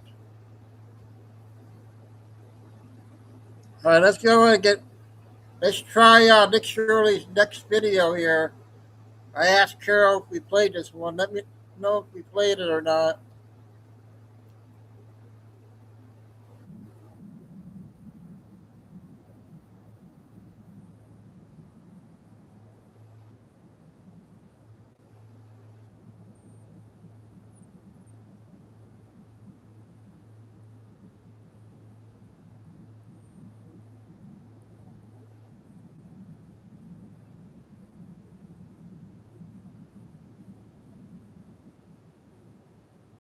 He's supporting criminals, whatever. I like him, clearly. You see me, I'm tired. Most likely I'm in the system. And where are you living right now? Pretty much on the sidewalk we're standing on. You got all the bags. You got Louis Vuitton, you got Gucci on you right now. You got everything. You know, California definitely used the laws out, but it's not illegal. Well, I guess get your money. I don't endorse this, but I would say it's like real life GTA out here. How hard is it to survive in California? Today we are seeing the realities of the fifth largest economy in the world. Only behind the US, China, Germany, and Japan lies California, with the fifth largest economy in the entire world. They say the largest exodus of any other state in America has begun here in California, as over 500,000 residents have left California since the pandemic. And with California having the largest state taxes in all of America, and on top of that, California also has the largest homeless population in all of America, as nearly 30% of all of America's homeless population is living here, with over 170,000 people that are homeless here in California. We're in Beverly Hills, but today we're going to be starting this video off at the very bottom of the totem pole, from rich to poor. We're going to be starting this video off in Skid Row. How hard is it to survive here in California? It's pretty hard to survive out here. The cost of living's sky high. I mean, and it's hard, I know, for a lot of people. I'm struggling myself, even though I work. I'm struggling myself, me and my wife. By the time you have spent all your money on your expenses, how much money do you have left over? Ooh. For me and my wife, I would say $500, $600, you know. So for me, it's just survival mode for everybody. And I mean, that's really about it, you know. How hard is it to get housing here? Well, it was easy for me. What are some of the struggles you face on the daily that keep you here inside of Skid Row? Well, I don't have no struggles. They don't make me comfortable. You know what I'm saying? My rent is so cheap. You know what I'm saying? So I don't want to leave. You know what I'm saying? How much is your rent? $58, sir. You pay $58 in rent here in Los Angeles. Yes, sir. And how long can you live in that apartment for where you're just paying $58 a month? Well, until you get kicked out. How long have you been living in yours for? 4 years. Do you ever have any plans of moving out of Skid Row? Not until I save enough money. And just for example, rents around Skid Row in downtown LA can cost from $2,200, $1,700, or $3,500 for an apartment. So $58 is really cheap. Do you think most people here have $1,000 in their bank account? Especially right here, definitely where you're at. What does somebody need to make on a monthly basis just to get by? If you have rent, probably about a good $5,000 to $6,000. Because if you want to live somewhere comfortable, but if you're struggling, then you could probably have about $3,000 if you want to pay rent and everything. What percentage of people do you think are receiving benefits from the government, such as food stamps? Probably about 65. How hard is it to survive here in California? And I don't know, if you ain't got the right mentality, you ain't gonna survive, period. You gotta be a hustler out here. You gotta be a gangster. What do you do to hustle out here? I'm selling soap instead of dope. So how much do you make on a daily basis doing this? It varies. According to the IRS, I make $50 a day. All he has to do, I know he knows how to pleasure a girl. He gonna wet her up like she said last night.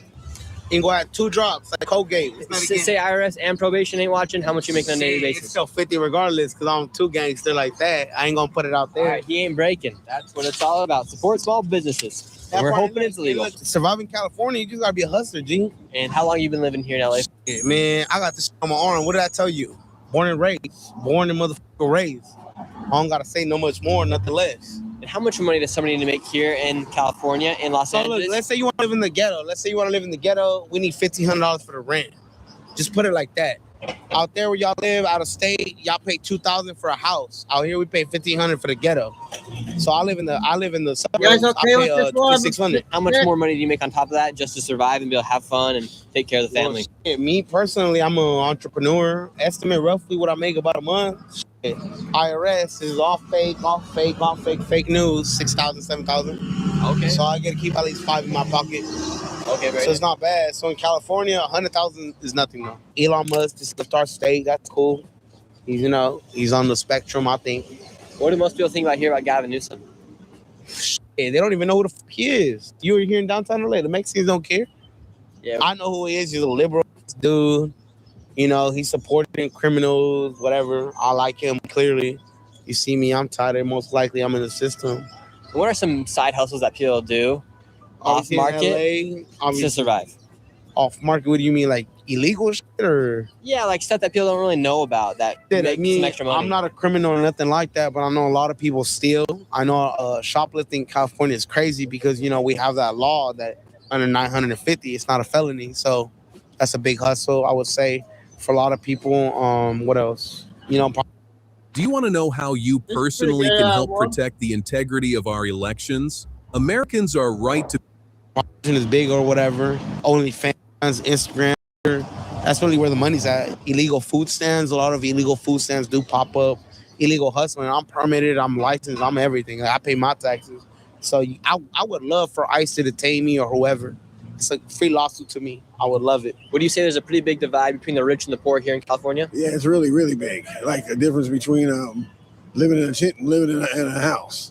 And where are you living right now? Pretty much on the sidewalk we're standing on. But what kind of help and what kind of support do you get from the government here inside of California?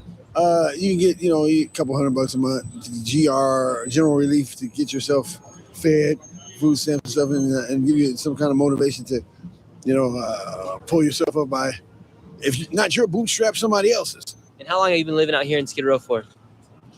I don't know, 6 months. What led you to come here to California to live here on Skid Row? Beverly Hills. And what do you mean by that? Beverly Hills Police Department invited me here. Somebody had a house and a container of money. I wouldn't have to worry about anything at all. Here I am. They weren't here when I got here. How hard would you say it is to survive here in California? Pretty easy. Weather's not bad. Do you think that's one of the reasons why California has one of the highest homeless populations in the world is because of the good weather here? Yeah, probably. And because the weather here is so good, you always have blue skies. This is one of the locations that states send their homeless population to, and homeless people themselves send themselves here to California. Because in reality, there aren't too many states and other locations in the world that would allow this to happen to their streets. I mean, look, this road is filled with tents from top to bottom. What do you do for work?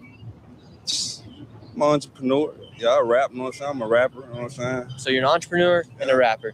Can you give us a little freestyle about how hard it is to survive here in California?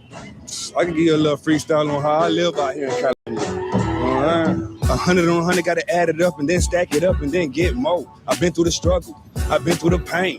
I've been through some things. I stood in the rain. Dealing that came. The money it came. Shit was insane. Now them birds in the air on the plane. Do it for the money, for the fame. Drop a whole lot of them ice on my chain. And it's still gang. All of my niggas be strapped with them things. Put a hole in his head like a dolphin. Smoke a whole lot of gas, got me coughing. I fuck on your bitch every often. She talking, she pregnant. Get in the board. I can't be that nigga supporting. Because bitch, you're not even important. Wow, that was quite some bars right there. I don't know if I support the abortion or shooting the brothers, but it's all good. So support that, man. You know what I'm saying? It's just straight bars. You know what I'm saying? This is how I'm living out here, man. It's rough and rugged. Awesome. What do you think about your man right here? He's awesome. He's awesome. He's great. He's loyalty.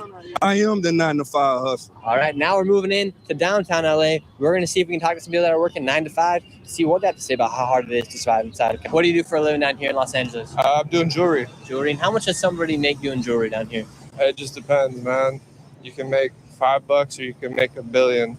What's the most money you ever made in a day? About $4,000. Out of every dollar you make, what percent do you think goes back to the government? My money, 0%. 0%. How do you do it? Allegedly. Allegedly. I don't make any money. Okay, we'll make sure we keep it on the low. But so, do you trust when your money does end up going into the government's hands? No, not at all. Here in California, they subsidized around $30 billion to fix the homeless crisis here, but it went unaccounted for. Nobody knows where it went. Yeah, I bet a lot of people probably got paid from that, and they're, in their luxury penthouses and driving their nice cars from money that should have gone to help people. It's messed up. Yeah, when you see that amount of money go towards a group of individuals, yet your governor somehow buys an $8-9 million house in the Bay, do you think that people lose trust in Gavin Newsom and the local government here in California? Yeah. I don't think people should trust the government at all. I mean, with the way it's being run, things could change, but right now, currently, people can't really be trusted. Like you just said, they're buying, what's he doing, buying a house like that? We just interviewed him. I saw him walk around. You're walking around with some bear spray around here. Yeah. Would you say it's safe enough to live and walk down these streets without bear spray? I could without bear spray, but it's kind of a peace of mind thing. Since I've been up in LA, I've had to spray about 5 people. And I'm not the aggressor. I'm not an aggressive person unless I need to be. But yeah, just out of self-defense, I've had to spray and fight about 5 people. Yeah. Living here in LA, somebody should be walking around with some pepper spray? Yeah. Wow, is it even legal? Is that even legal to have with you here on the streets? I don't know the legality of it, but I'm telling you, no cop around here is going to stop me for having bear spray because they understand what's going on out here, and you know what I'm saying? On top of California being one of the most expensive states, the highest taxes, the largest homeless population, they also have massive problems with crime, especially here in Los Angeles. Right behind us is the Crypto.com arena where LeBron James and the Lakers play, and right in front of the arena, there's an apartment complex that's completely abandoned and it is tagged top to bottom, filled with graffiti. I literally do not know how that even happens in a city, especially next to one of the most legendary and largest franchises in America history as far as sports go. They have an abandoned apartment complex filled with graffiti top to bottom. Make it make sense, California. And now we're going over to Figueroa Street to show you guys a side hustle that California just allows to happen every single day. Come with us. They say LA can oftentimes be real life GTA. We're here on Figueroa Street. You're working right now. How much do you get paid, or how much do you make on a daily basis? Well, the lowest I go is 120, and that's like for like 15 minutes. So like there's that, and then it's like it just depends on the time and like what you want to do for real. And how hard is it to survive here financially here in Los Angeles and in California?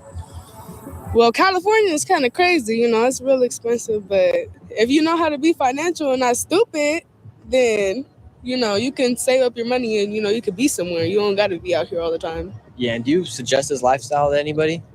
Well, I love to do the stuff that I do, honestly. Like, I don't really care too much. I feel like I look good. It's not too much, Simple. Like, how much money would you consider to be a good amount of money to make per month? Per month? Well, I expect me to make like it doesn't always happen, but I expect me to make over $1 band a day, like over $1,000 a day.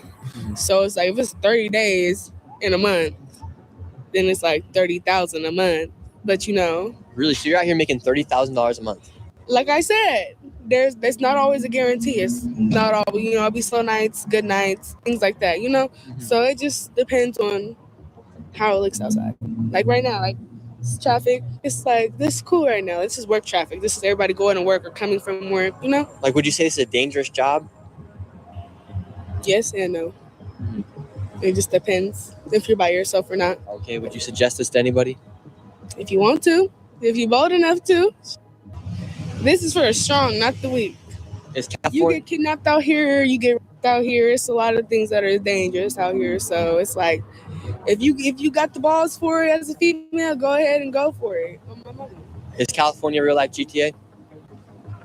I don't know. I don't think so, but it got some GTA in it for sure. GTA is based in Los Angeles. Real shit. Like, And do the police or does California police ever come through here and try to shut you guys down? definitely. But every day you guys still come out? I went to jail out on fake before, and I came back out a few days later. Really? So Like California, some girls go to jail and come right back out the next day. so California doesn't really enforce anything here. I'm not gonna say that. Kind of like, I ain't gonna do my state like that, but California definitely, they put the laws out, but it's not illegal. I guess get your money. I don't endorse this, but this is just what goes on here in California. I would say it's like real life GTA out here. And when it came time for new siding, I wanted to invest in an upgrade that made sense. as far as wages go here in California, they are ranked number 6 on a national level, but their cost of living is ranked at number 48. That means these people are making in the top 6. However, they're spending more than 47 other states in America. Doesn't really make much sense. So today we're seeing how much money people have to spend on groceries here in California. How much do you guys have to spend at the grocery store today? $200. And what'd you get? Nothing. You see my bag? I got one bag. One bag and $200. Yeah. How do people afford to live here in California? They don't. They work paycheck to paycheck. What percentage of people would you say here are living on food stamps? 70. How much money are you spending here at the grocery store? Ain't even money. It's food stamps and it still ain't enough. I just spent like $100 on just these bags you see right here. It's like what, 1, 2, 3, 4 bags? Too much. Would you be able to survive here without food stamps? No. I think you need food stamps. I'm not gonna lie. You need food stamps. And how much money do you get every week on food stamps? Like $525, and that's still not enough. And I got 4 kids. Wait, $500? $500.25. $525. Every single week you get $525? No, that's monthly. Is that enough to be able to survive here in California? No way. It's not enough. It's not enough at all. How are people able to survive here in California? Well, I just work my butt off. That's how I survive. I don't know how other people do it, but that's how I do it. At the end of each month, how much of your income are you able to save? Not really nothing, because rent, gas, maintenance, car. I said I got 4 kids, school, clothes, supplies. It's too much. Would you say you're living month by month? Yes. Barely making it. How many paychecks away do you think you are from being homeless? Right now, I was just almost homeless. If it weren't for my mom helping me pay my rent until I got something situated, yeah, I would have been homeless. How many people do you know that are just 1 or 2 paychecks away from going homeless? I know a lot of people that's homeless now. It's hard. Like I say, even with food stamps, you still got to spend your cash. Rent is ridiculous. The living out here is horrible. Are you hopeful for the future of America and for the future of California? Yes, very hopeful. Very. You support Donald Trump? Yes. Yeah, I love Donald Trump. And what do you think about Gavin Newsom? I really don't have an opinion. Have you ever thought about leaving California? Oh, plenty of times. Plenty of times. Thought about going to Texas or something. This is ridiculous. California is ridiculous. Why don't you move to somewhere like Texas? Can't afford it. So you're trapped here in California? Yes. I'm stuck out here. It's like saving for what? You save, things happen. Like I said, I barely just made my rent, and I was saving. I was doing good, and that still brought me back down living out here. Would you say you have more than $1,000 in your bank account? No, not at all. Not at all. I'll be now just 100. It's hard out here. So you only have $100 in your bank account. About half of America is living paycheck to paycheck. How do you think people are able to even survive in a state like California and in America in general? I don't know, because $100 barely got me through this week. Gas. My kids go to school. You have to spend money. You gotta pay when everything costs. Nothing in this world free. We all know that. But it's just too much. $100, you probably gonna make it to Wednesday or Tuesday, if that, off $100. You don't need to be honest here, but how often do you have to find yourself shoplifting? Oh no, I don't shoplift. I'm scared. I did it once. I got caught and never again. Probably when I was 12, but I be wanting to. I'm not gonna lie, I wanted to. Do you know a lot of people I that do wish I could shoplift? take me bags. Do you know a lot of people that do shoplift? Yeah, I see a lot of people come here shoplift, go to stores shoplift. You know, I just see somebody try to steal a hat out of AutoZone. That's crazy. Do police enforce shoplifting laws here? We have been to Skid Row, we have been to downtown LA, and now we are here in Beverly Hills, one of the most richest and most prestigious locations in all of California and even in all of America. An average home here can cost anywhere between $5 to $10 million. And this is home to some of the largest celebrities and richest people in all of the world. People like Kim Kardashian, Adele, Jack Nichols, and even, I think Diddy used to live here before he got locked up. So let's go talk to them here and figure out how they're able to survive here in Beverly Hills and afford a home like this. How much does somebody need to make monthly to be able to afford to live in Beverly Hills? You can't think of it as monthly. You have to really need to just be able to buy the house. Okay. And that can be many rent it. multiples of millions. And what did you guys do to be able to afford to live here in Beverly Hills? I represent writers.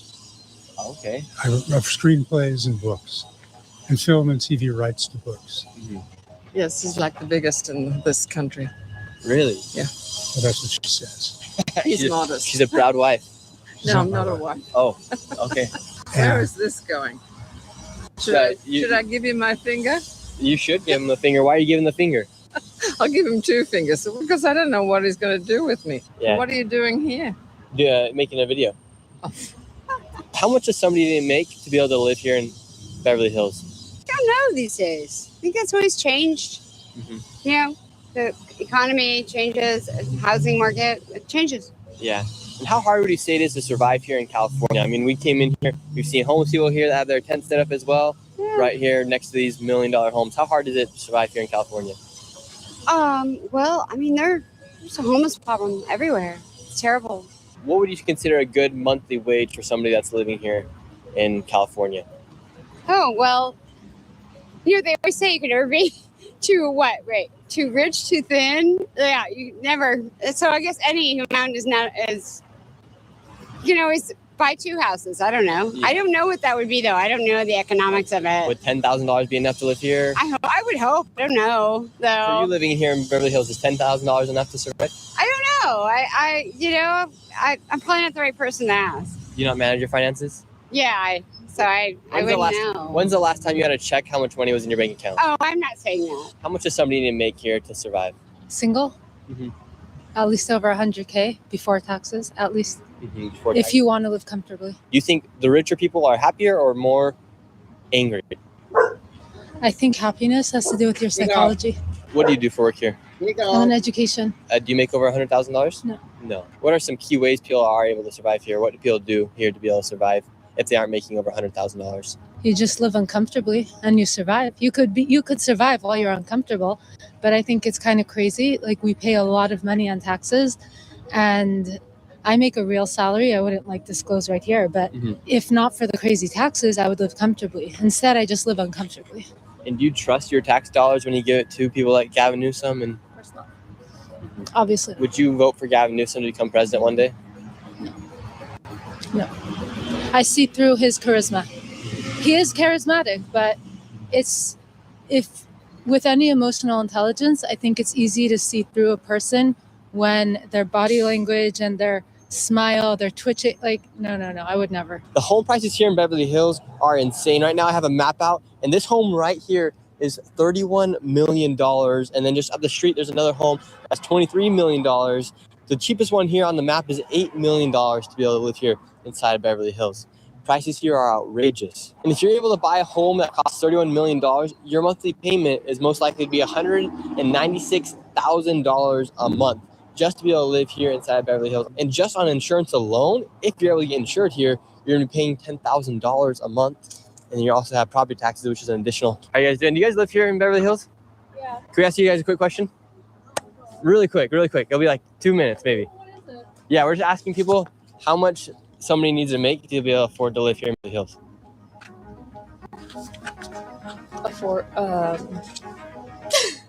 To like buy a home. Yeah, or just be able to live here to rent. How much do you think somebody needs to make to be able to live here in Beverly Hills?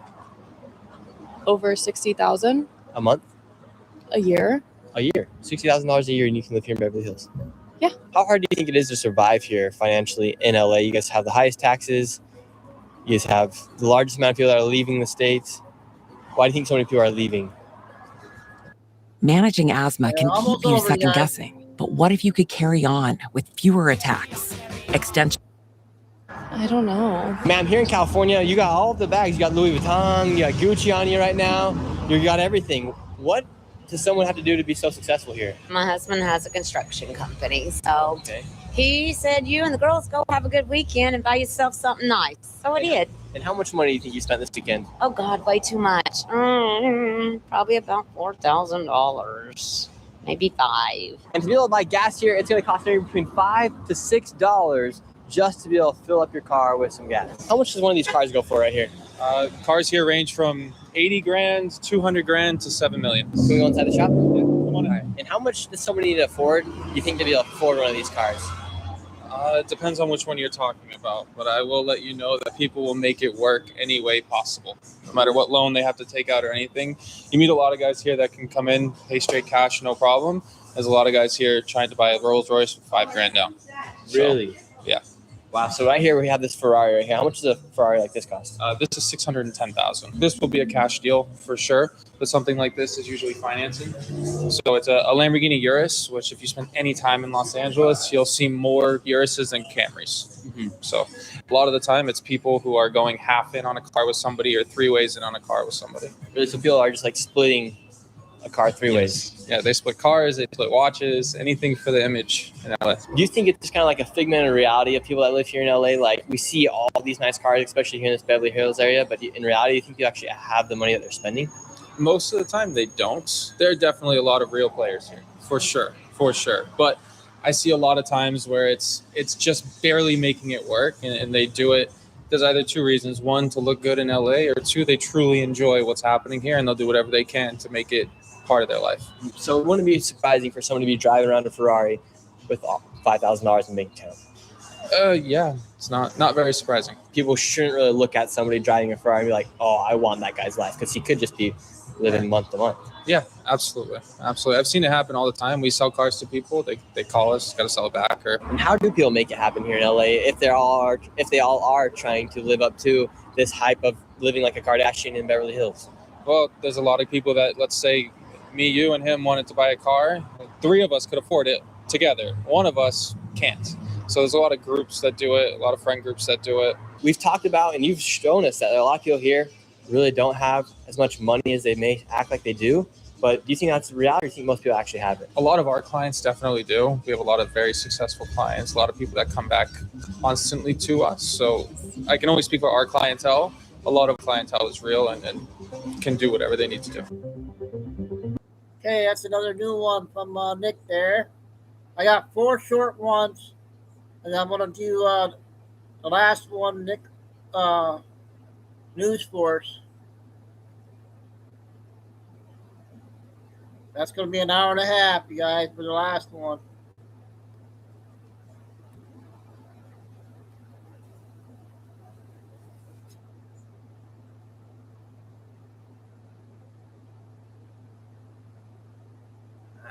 Can't play that one, dang it.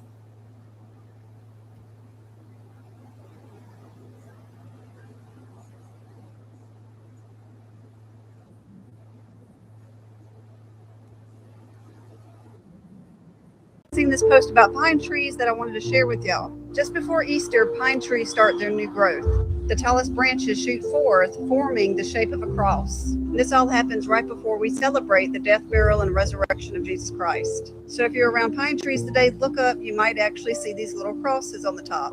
The new growth is actually called candles, and the process begins as warmer weather triggers growth, usually in March, though it can start later in cooler climates. I find things like this so fascinating because even creation shows the story of our Lord and Savior. Listen up. So it's Resurrection Day, and I seen this post about pine trees that I wanted to share with y'all. That was a fast one.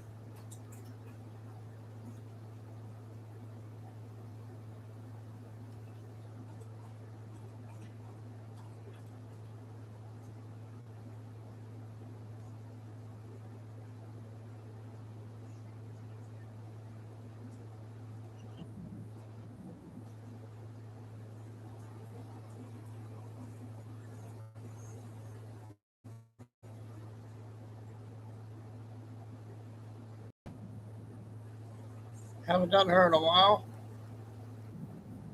Politics out, and this is your unbiased 90-second nightcap. President Trump signed an executive order this afternoon renaming Lake Ontario Lake America, instructing federal agencies to update U.S. maps, documents, and other official references within 30 days. This change applies to how the U.S. government references the lake, but doesn't require Canada or any other country to update how they refer to the lake. General Mills has removed artificial colors from all of its U.S. cereals, including Lucky Charms and Trix, and that about 90% of its U.S. retail products are made without synthetic color additives. ICE officer Christian Castro, who is charged in Minnesota with assault and falsely reporting a crime over a January shooting in Minneapolis, has been released from a Texas jail after a federal judge refused to order his return to Minnesota despite Minnesota's extradition requests. Castro had reached Texas's 90-day detention maximum without extradition. A Florida grand jury found that the DeSantis administration misappropriated $10 million of taxpayer money from a Medicaid settlement by directing it to Hope Florida Foundation, where it was transferred through other groups and ultimately used in the 2024 campaign against a marijuana legalization amendment. Notably, the grand jury said it found insufficient evidence to criminally charge anyone, but concluded that the money was improperly used for political purposes. And a military judge has set June 5th, 2028 as the trial date for Khalid Sheikh Mohammed and 3 other defendants accused of helping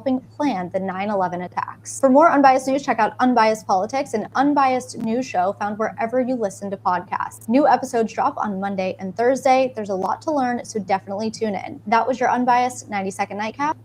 Yeah, we'll play Nick Shirley's mom here. Got one here. I don't think I played behind on her.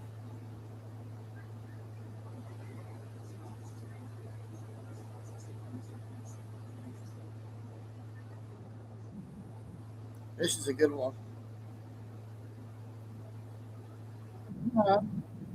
Famous guys on the internet right now, and he's regretting why he became famous. Terry is a chief of staff for the California Assembly. He's been doing his job for several years now, making over $200,000 a year.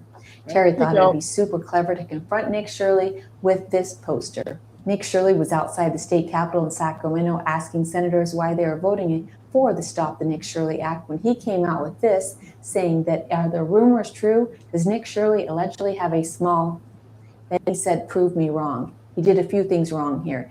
He made those on government time. He used government computer, government printer. Then he harassed Nick by saying, show me your unit. He also thought it'd be really smart to pass his flyers out to people on the streets in Sacramento. Nick swiped his folder out of his hand and Terry put his fist up like he was going to go after Nick. And then I think he realized he did something wrong and he decided he better get out of there. So he started running to his car. He probably was shocked when he saw Nick in the parking lot, and we were shocked when we saw this handicap decal hanging in his window. He was parked in handicap parking. He was driving a Tesla, and on the back of the Tesla, he had this Elon sticker. I don't understand how Terry thought this was funny, and if Terry was working for corporate America, he would be fired on the spot, but he does work for the government. But Terry, you thought you were being so funny, so clever, but the joke is actually on you, because you're actually the joke of the internet right now. Another good one from his mom. All right, last one, you guys. This one's going to be a big one here. Hour and a half. Probably 3 o'clock tomorrow, I think. We'll see what happens tomorrow.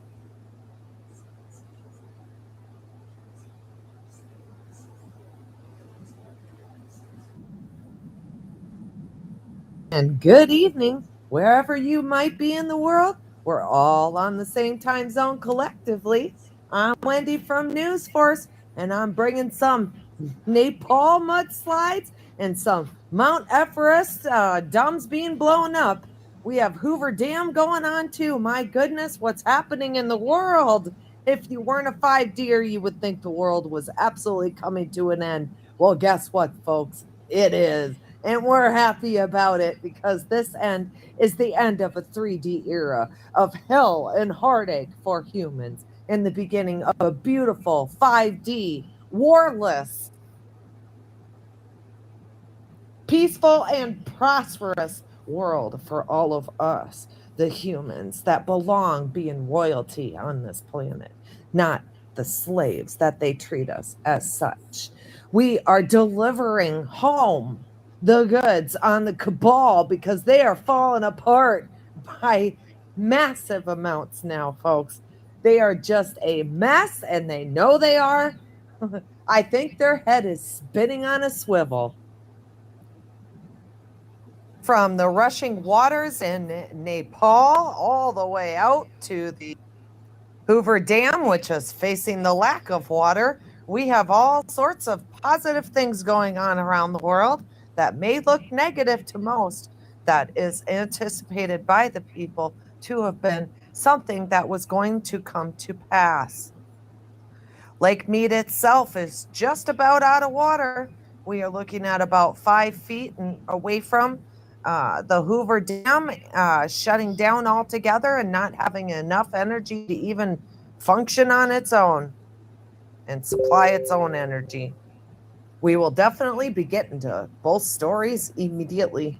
Our Hoover Dam is a very, very interesting story because the role that the Hoover Dam has been playing that you were taught in school while you put your hand on a round globe, as you were taught also that the earth was round, which it's not, it's flat.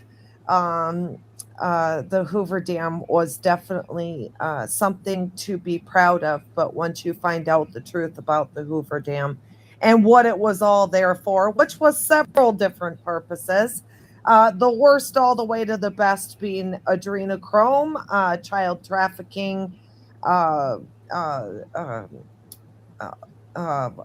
Bitcoin being involved, the beginning of Bitcoin, which was the Three Gorges Dam. They had to have another way to have money transactions without the government seeing or being able to be caught. That is the whole reason why Bitcoin was formed in the first place, was to handle the millions of billions of dollars in child trafficking going on around the world. Just because you can't see it doesn't mean it's not there in full force, that's for sure. And this Hoover Dam right here represents, once it's done and dead and gone, it represents the deadness of the entity of child trafficking forever being gone, and the safety of our children at all times forever, for us not to have to worry about our children every time we turn our backs. Hoover Dam was a very, very evil, evil place, folks. And if you've ever been there, you can feel it when you go there and drive in there, especially with all of their goofy angels that they have that are all blued out. I forget what you call it. It's when copper turns. Copper oxidizes with the oxidizing. Let me see if I can find a picture of it for you guys. Here you go, folks. Just about as evil as you can get at our Hoover Dam. Here are the angels that we speak of, okay? You can feel it looking at it that it's evil and that it was meant for evil. Definitely not anything positive. There are the two structures that stand right in front of the Hoover Dam.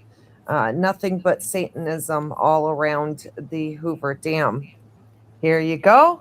As you can see right here, this is symbolism of CERN. That is the same way that the dancer of CERN inside the round circle holds their hands, okay? They're not hiding it from people, that's for sure, what's going on there. And who owns it, who runs it. Of course, who funds it's a whole nother source. That'd be us. The slaves. Yes, we funded child trafficking, folks. Do you really think they were going to spend their own money on it? I doubt it. And of course, here's the star map at the Hoover Dam.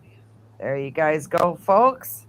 Just about as deep state as you could possibly get. Here's some more of the emblem. There you go. Okay, emblems that are out there. A few more pictures. I'm just kind of pulling them up for you guys to see. There we go. There's a good shot of it. There you go, guys. All right. You can see clearly what's going on here. Now, right in front of the angels at the Hoover Dam is on the ground the Freemason symbolism. And you'll see it. I'm going to play this video. He is talking about how they are dramatically, the deep state, trying to back out of everything that is up at Hoover Dam. They're cutting things apart. They're trying to get rid of the evidence, folks. Let's have a listen here to this guy tell us about it, about what they're doing. They're trying to back out. They didn't think we'd ever find anything out, right? So 2 years ago, I started making videos on TikTok, and by far my most popular video was the Hoover Dam video, with over 58,000 hours of watch time. So if you search the Hoover Dam on TikTok, you probably saw me. I know what y'all are thinking about damn time. But guys, guess what? TikTok deleted that video. They actually deleted my whole account. More on that later. I had been to Vegas 3 times before, and I had never made it to the Hoover Dam. Well, I made that wrong or right last week when I took a trip with my new wife and met my boy Demon Racers at the Hoover Dam. Here at the Hoover Dam, checking it out, and there's some angels over there. Hard to see, but you know what? Wait, who's that? Oh my gosh, it's Jay-Z. It's about damn time. Guys, it was kind of surreal being at the Hoover Dam, seeing all the things I talked about, or specifically all the things I talked about that are no longer there. If you remember that first video, it was all about the creepy angels and why they might be there. So I followed clues around the dam in order to figure out why. Now, one of the biggest clues was the terrazzo floor, the star map.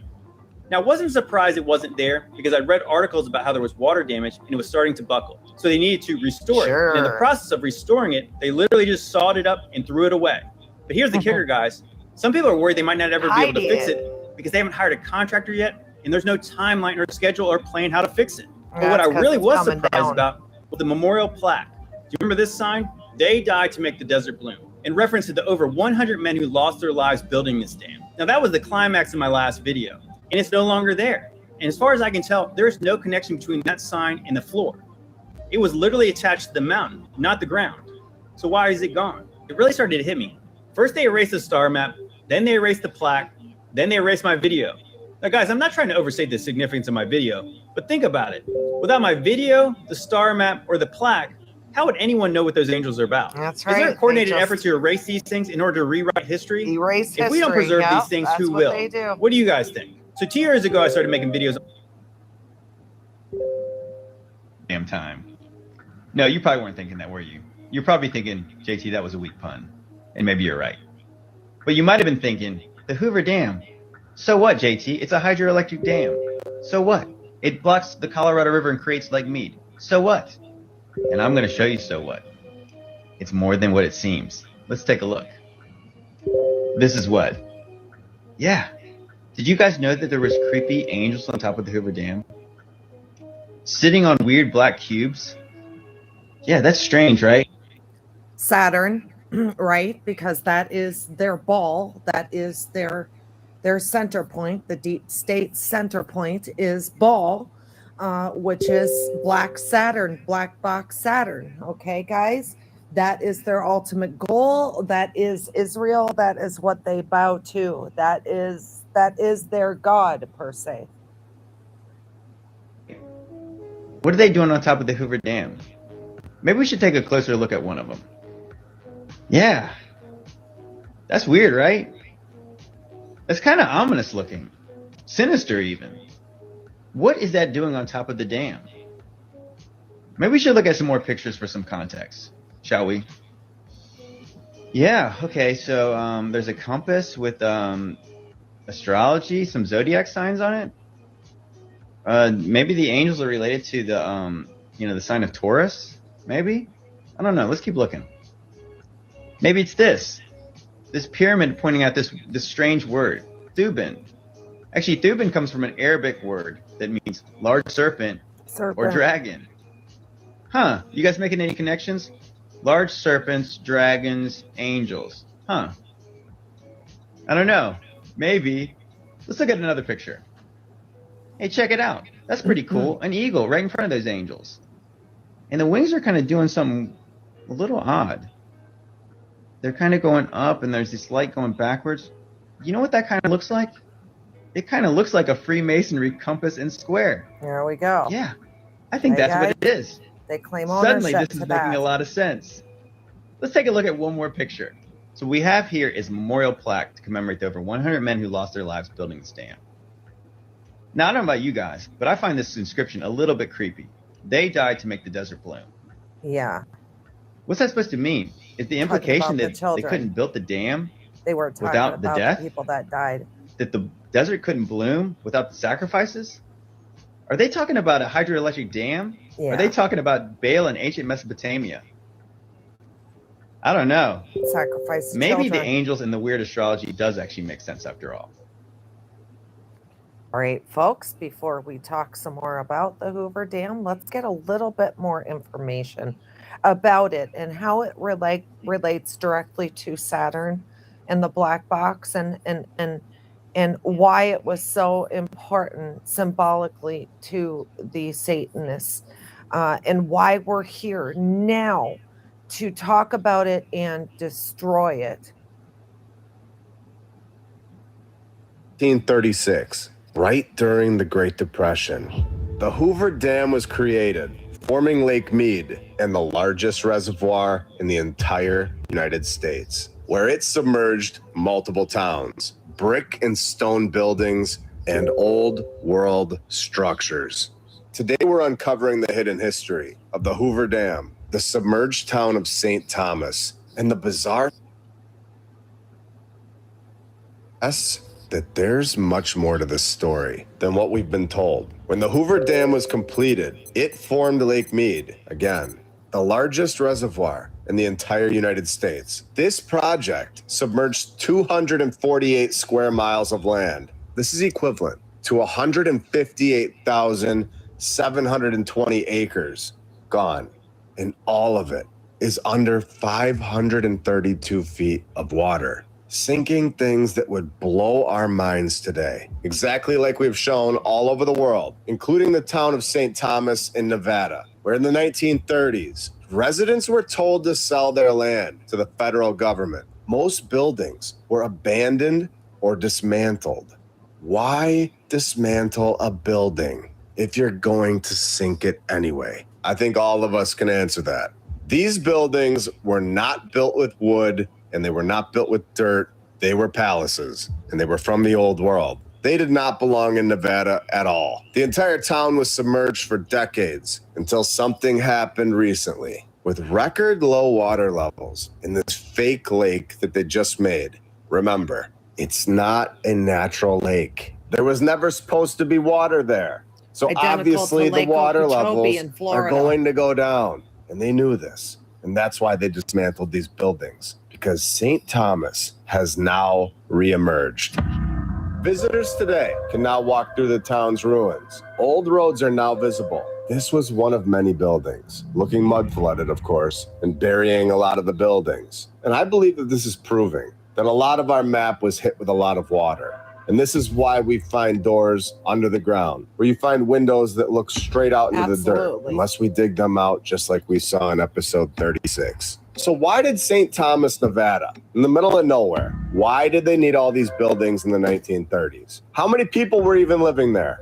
It must have been a few thousand people to need post offices, gas stations, general stores, homes, and churches, including schoolhouses, where they had just 500 people at its peak. And I was told in schools that this was the wild, wild west, where they had shacks and dirt roads. So why the heck do we have buildings that are built with brick and stone? So many of them that they had to dismantle them before submerging them, because they knew that it would be coming back. And just 500 people occupying the town. This man-made lake is massive. And the Hoover Dam is built with massive underground infrastructure, including tunnels. Of course it has tunnels. It has shafts and chambers, as well as sealed off rooms. It's all blocked off to the public. Dams are a very strange thing. And it's very obvious at this point that they're not just for generating energy or to manage flooding.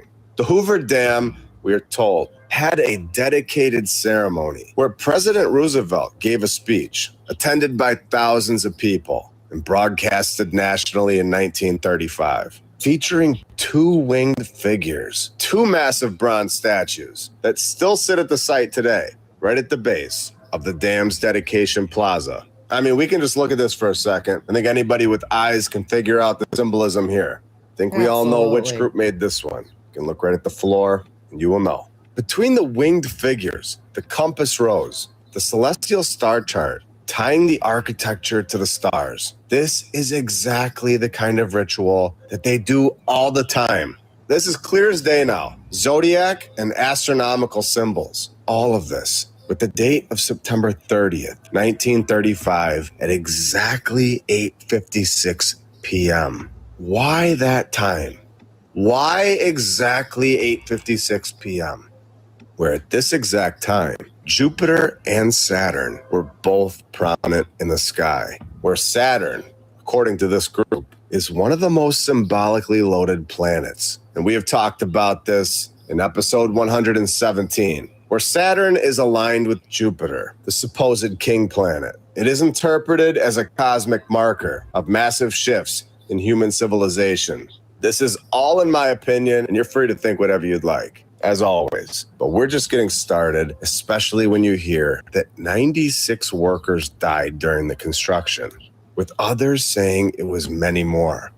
And they just weren't counted, with no memorial or plaque listing their names. Again, a ritual, as we have seen in the Ball Cycle, episode 97 and 98, requires sacrifice, where there is a plaque stating that they died to make the desert bloom. Hoover Dam, and possibly other dams that we've seen, are much more than what we're told. We know technology is being given back to us strategically over time. We all know that there are things that they found in the 1800s that we have never, and we will never see. Thinking energy, frequency, geometry. We don't know what kind of energy is being produced from these dams. Or for what? Are they powering cities, towns, or something else? Are they powering old world technology that is actually inside this thing, where you have symbolism outside, and the symbolism makes no sense for a dam? And we all know that. But let's say that there is a technology inside that needs an insane amount of power that only trillions of gallons of water could produce, where 2.5 to 3.5 trillion gallons flow through the turbines each year at the Hoover Dam. What would this be? We know about CERN. We know they're doing things, attempting to find the God particle in their words, splitting atoms. What do you think they could be doing that we just don't know about? Old world technology that they have found. Dams aren't just powering towns. They're not saving anyone from floods. They're the thing that's actually flooding the place. They don't care that much about us. Trust me. The Hoover Dam, it was funded by the U.S. federal government through the Boulder Canyon Project Act of 1928, where the government still owns it today, where even workers at the dam have said, there are places that we're not allowed to go. Sealed off chambers and restricted zones underground. Deep tunnels that are not used for power or maintenance. Is there an old world technology at the site that requires a massive amount of power? If the answer is yes, what technology would this be? Why is this place so symbolic, with winged figures outside and all connected to the stars? And it was done at 8:56 p.m. What is going on inside? Again, we have winged figures outside. We see the same type of thing over at CERN, where they have Shiva, the destroyer, right out front in the lawn for everybody to see. The Hoover Dam created Lake Mead, the largest reservoir in the United States, all connected to the stars, where they needed to do it at a specific time. Was this the time to open the portal? Needing a massive amount of power. Project Stargate. This is a secret U.S. Army program. I need everybody to focus right now. With the Hoover Dam creating Lake Mead, where Project Stargate was established at Fort Meade, where we all know that there are no coincidences. None at all. Project Stargate was operational way earlier than 1978. Way earlier. And we all know it. Its primary focus was on investigating the potential for psychic phenomena, remote viewing at CERN, to show that this is not shocking at all, and it's a very real thing. At the world's most powerful particle accelerator, they are attempting to find other dimensions, tearing the fabric of our dimension and opening portals. This is in their own words. If extra dimensions exist, they could be revealed at the LHC at CERN. So what is going on in the desert inside the complex of the Hoover Dam? I believe that they are conducting experiments. I believe they have found old world technology inside of that massive complex. And I believe that it had to be all aligned with this place that we live. And I don't think that this is the only one in the world. Where we saw the US government do this in the 1930s, not only building the Hoover Dam, but also constructing the Fort Peck Dam, located in Montana. Doing this one in 1933, where they were possibly hitting multiple locations.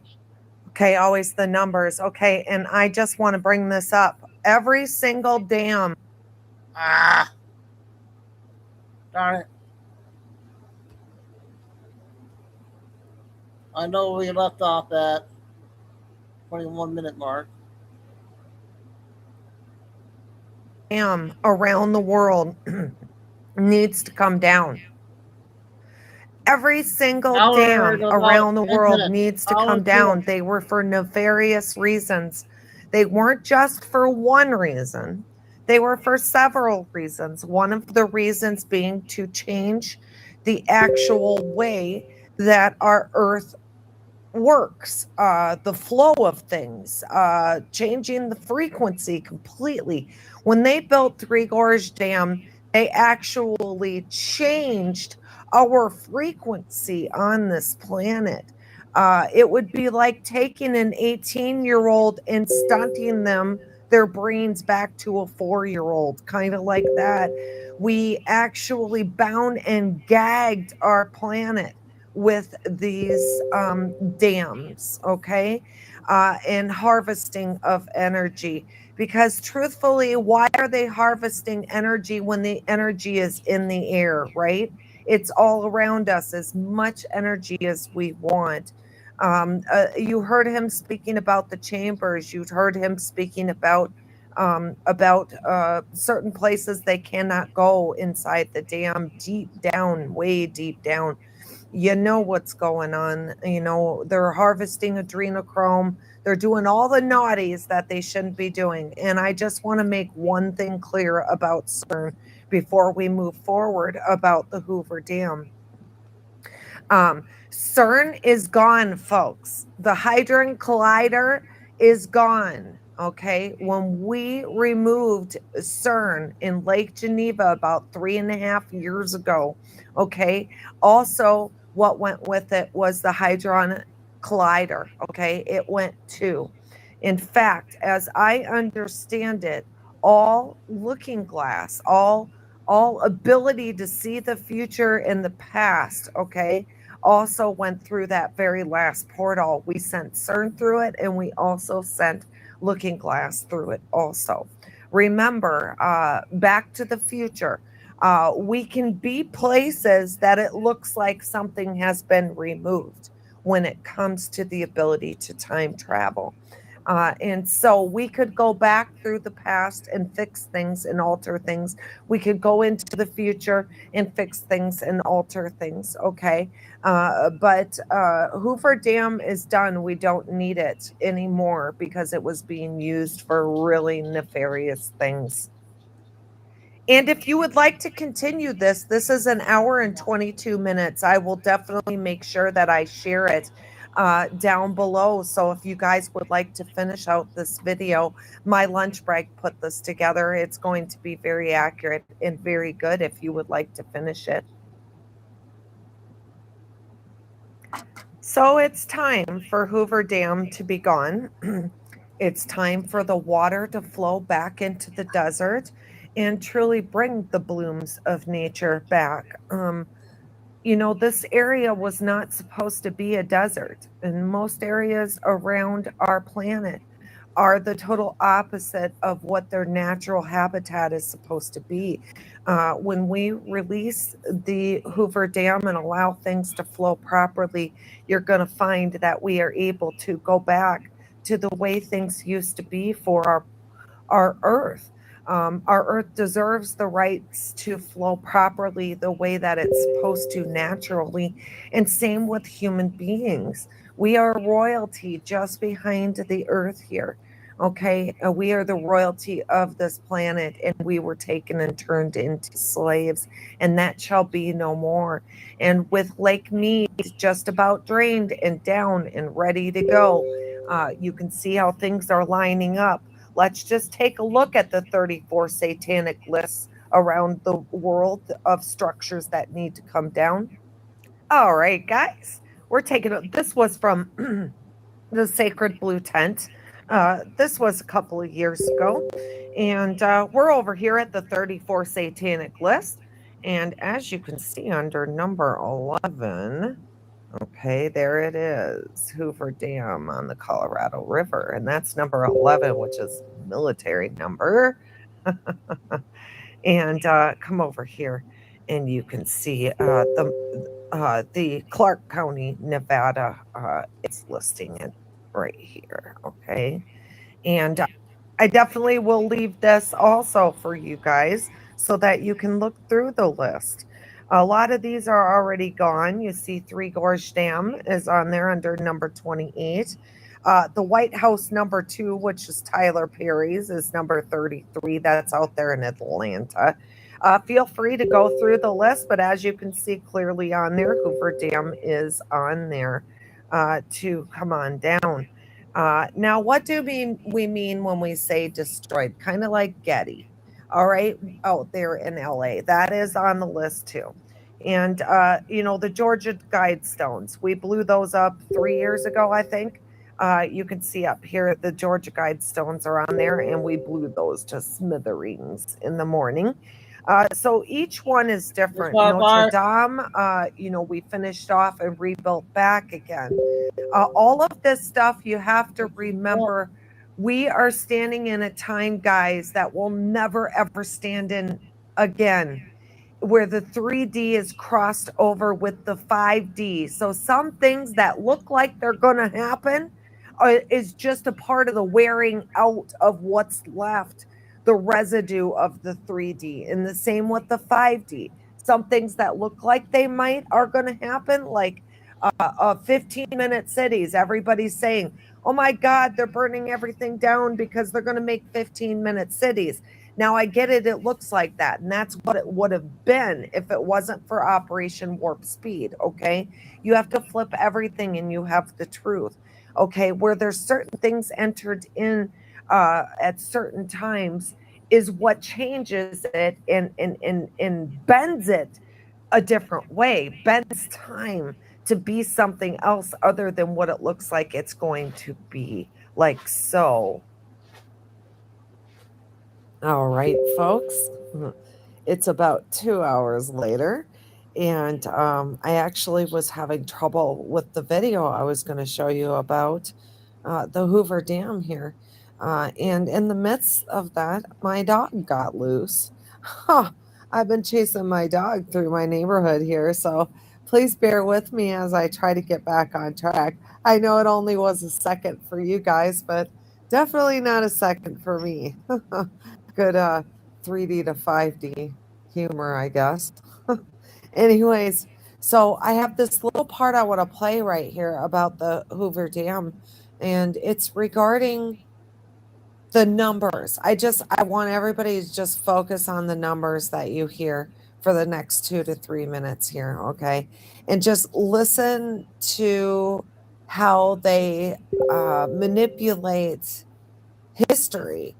And I want everybody to keep in mind, you have to say to yourself, how did they get that so perfect and so many sixes? And I'll stop it and start it while we're going here and break it down a little bit. But we're just going to do basic numbers. And, how did they get that right on? Well, it's very simply put. They had looking glass for a lot of years. If you've never seen Operation Looking Glass or Project Looking Glass, definitely look it up. It's basically the ability to see the future, the past, and the present all at the same time and manipulate it in any which direction you need it manipulated. You know, kind of like, the whole Kennedy Lincoln deal and how everything relates with who killed them and everything's flipped. You know, just like a quote script out of the movies, right? Sort of like that. And so it kind of takes the power out of it when you know that they so easily, it's kind of like us judging a movie. You know, if you're a movie critic, you know, you're a movie critic. You know, you watch it, then you tell people what you think and how it could have been changed and how you maybe would have done it differently and that type of deal. You know, it's just they were able to make that happen. They were able to hide full, you know, not tribes, but full civilizations. They were able to hide in time. They were able to hide and manipulate our history. You know, how are we supposed to keep anything straight with all that going on? So let's just focus on the numbers here. And, you know, this proves that the Hoover Dam is pretty much a An hour scam. left, you guys. Hour left. 4. Falling rocks and dropped tools were among the most common causes of death on the project. The men began coating their cloth hats with coal tar to protect their skulls, what they called hard-boiled hats. Even men hit hard enough to break their jaws walked away without skull fractures. 6 companies contracted for commercially made versions and issued them to workers on the site. What the high-scalers improvised in Black Canyon helped give rise to the modern hard hat. The official industrial death toll for the construction is 96 men killed. Okay, 96 men killed, which is, if you add up the 9 and the 6, you come up with 15. 5 plus 1 equals 6. They're putting their mark on it.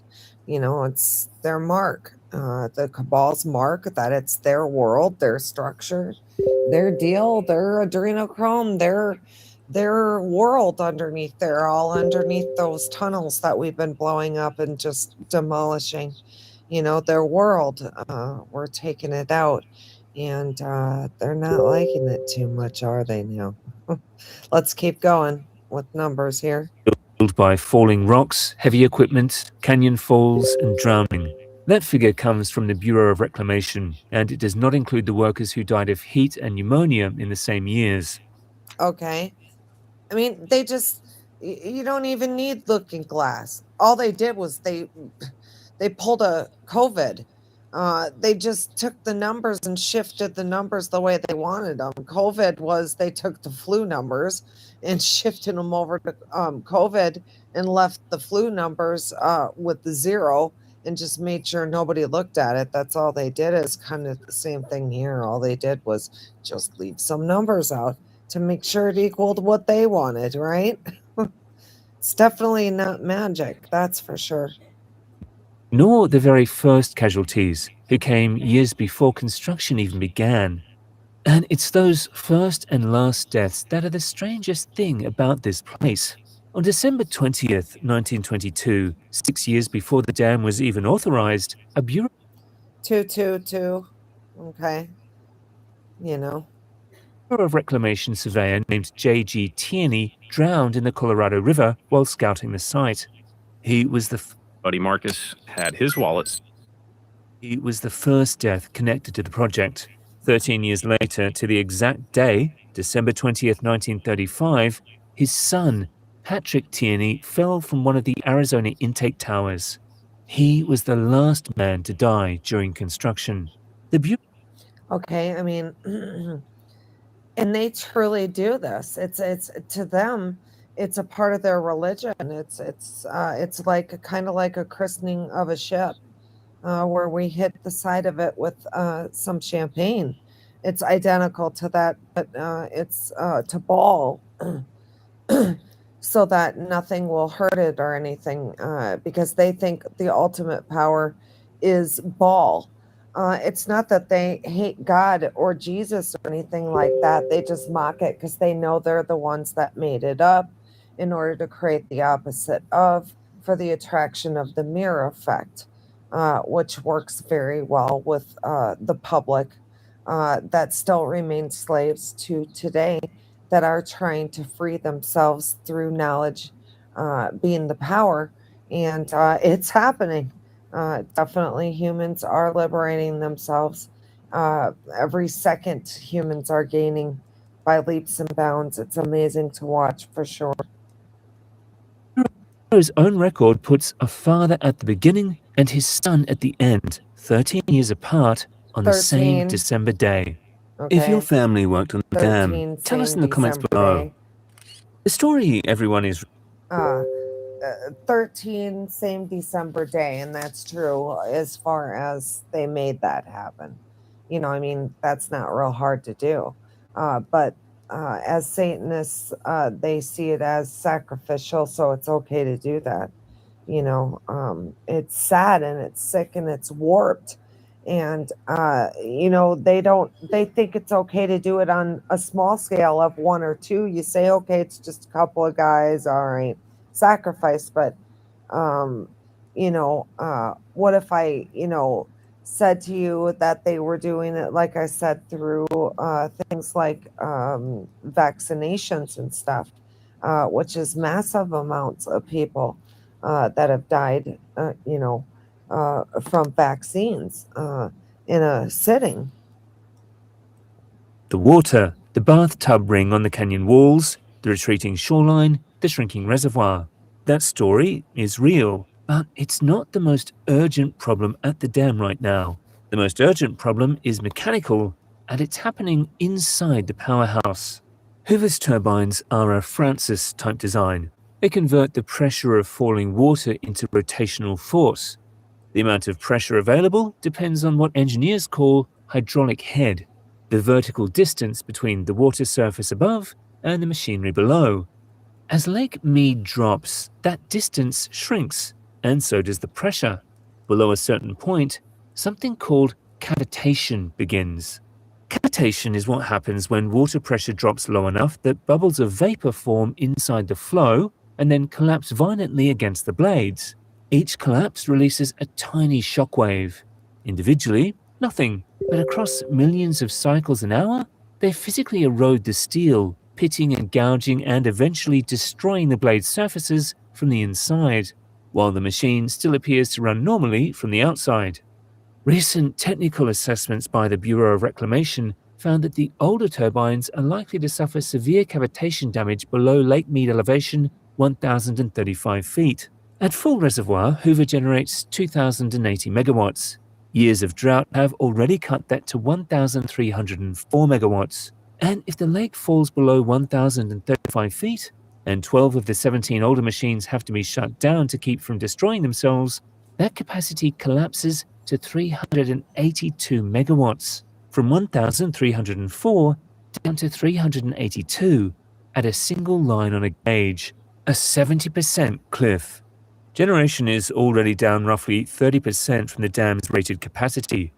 The concrete is not the threat. The concrete will outlast every person watching this. The machines are the threat. Right. As of late July 2026, Lake Mead sits at elevation 1,041.1 feet, about 6 feet above the line where severe cavitation begins, and just...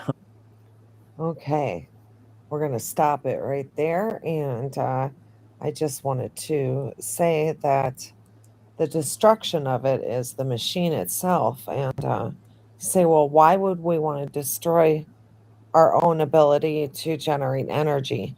If you're familiar with Tesla energy, you understand that energy is in the air. And all they were doing was lying to us and selling us, you know, half-baked lie to get what they wanted and generate money out of us as slaves. They were getting the best of both worlds is basically what they were doing. And so for us to shut that machine down is nothing, because I'm going to move us to something else I wanted to show you. Guys, y'all are staring at right now what generates electricity, power, the ether, whatever you want to call it. I'm going to show you a system that supposedly they found 1.5 years ago. Now remember, 6,000 technologies are being released back to us, okay, which was ours to begin with, that we were using to begin with. And we're going to talk about their, quote, huge discovery 1.5 years ago right now as to one of the sources for free energy. Let's go ahead and get a listen. This is Dabu that reported on this last year in July of 2025. This is Dabu 7, and we have what looks to be a huge release of information pertaining to Egypt, the Giza pyramids, and what sits beneath them, apparently here, as newer technology has been used finally underneath the pyramid. It is exposing a massive structure. Archaeologists and scientists together coming out and saying that they have found these massive structures. They're spiral shaped in nature and seem to have something wrapping around them going all the way down, as you see in the left image here. They say that this goes down about 1.2 miles below the pyramid's base. And it shows that there is a massive substructure underneath the pyramids, called a city, call it whatever. I say that it is part of the power plant. I've always believed that these are power generation stations and that these were critical in ancient times. Thoth even wrote about it, but everything got dismantled. Question is, can they be started back up? I think so, probably. But this is the stuff that they wanted to keep hidden for all so long. We know that there's 0-point energy. You know, Tesla showed us that you can grab power right out of the ether, right out of the air. Correct. And they shut that down rather quickly. But with these releases, are they turning in that direction of finally going to make a statement that, look, there is free energy, or these are what the pyramids were really? They weren't burial chambers, for crying out loud. After seeing this and finding this, this here is like explosive. This shows that there's something massive connected to this that they've lied about for all this time. It goes way underground. We've all suspected it. We know that there's hidden chambers in that, from the Sphinx on down all over the place. But man, this has been the cover-up of a lifetime in terms of ancient knowledge and information. I believe this was a massive power plant, and they're starting to show it. We're going to play a video now that's tied into this. I'll talk about this in greater detail on the live shows. Hope to see you there. Briefly summarized, these findings allowed us to construct a 3D model of the entire complex. The examination of dozens of tomographical images obtained from different angles using Capella space and Umbra radars enabled the 3D reconstruction of most of the objects inside the Pyramid of Khafre. Below, we present some images from our 3D analysis. The analysis of the structures above Belzoni's chamber are intensely colored spots which can be observed appearing in all tomographic images taken from different angles corresponding to the internal artificial structures. On the next page, it says that improvements of the signal-to-noise ratio, revealing the internal structure of the 5 Zs, consisting of 5 horizontal levels and a sloping roof. So this is the raw pictures of the data that they used to create their model. And this is the model. So it reads the tomography with another cross-sectional line showing the presence of vertical structures. And if you think that was pretty mind-blowing, it then goes on to say, as observed in the 3D model below the ground level, so ground zero of the main structure, vertically aligned cylindrical structures extend for hundreds of meters beneath the Giza plateau. Notably, 8 of these structures, arranged in 2 parallel rows from north to south, descend to a depth of 648 meters, merging into 2 large cubic structures measuring approximately 80 meters per side. These features are illustrated in the topographical images and models presented.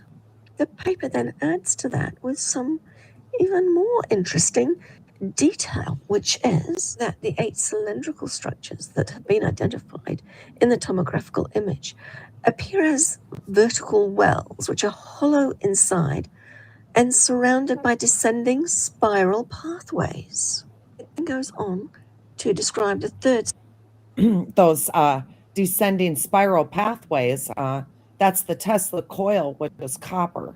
Okay.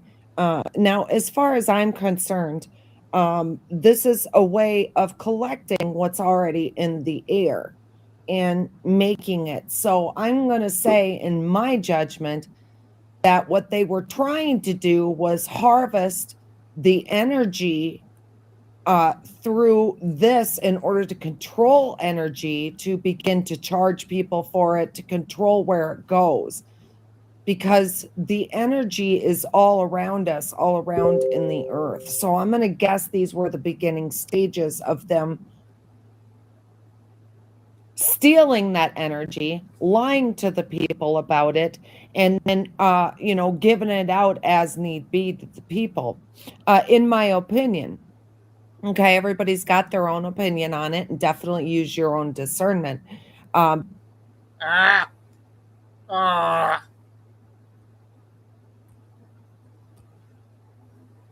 dang it.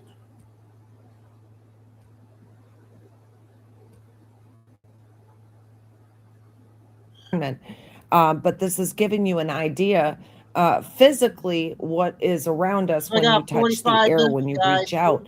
This energy is already in the air and present.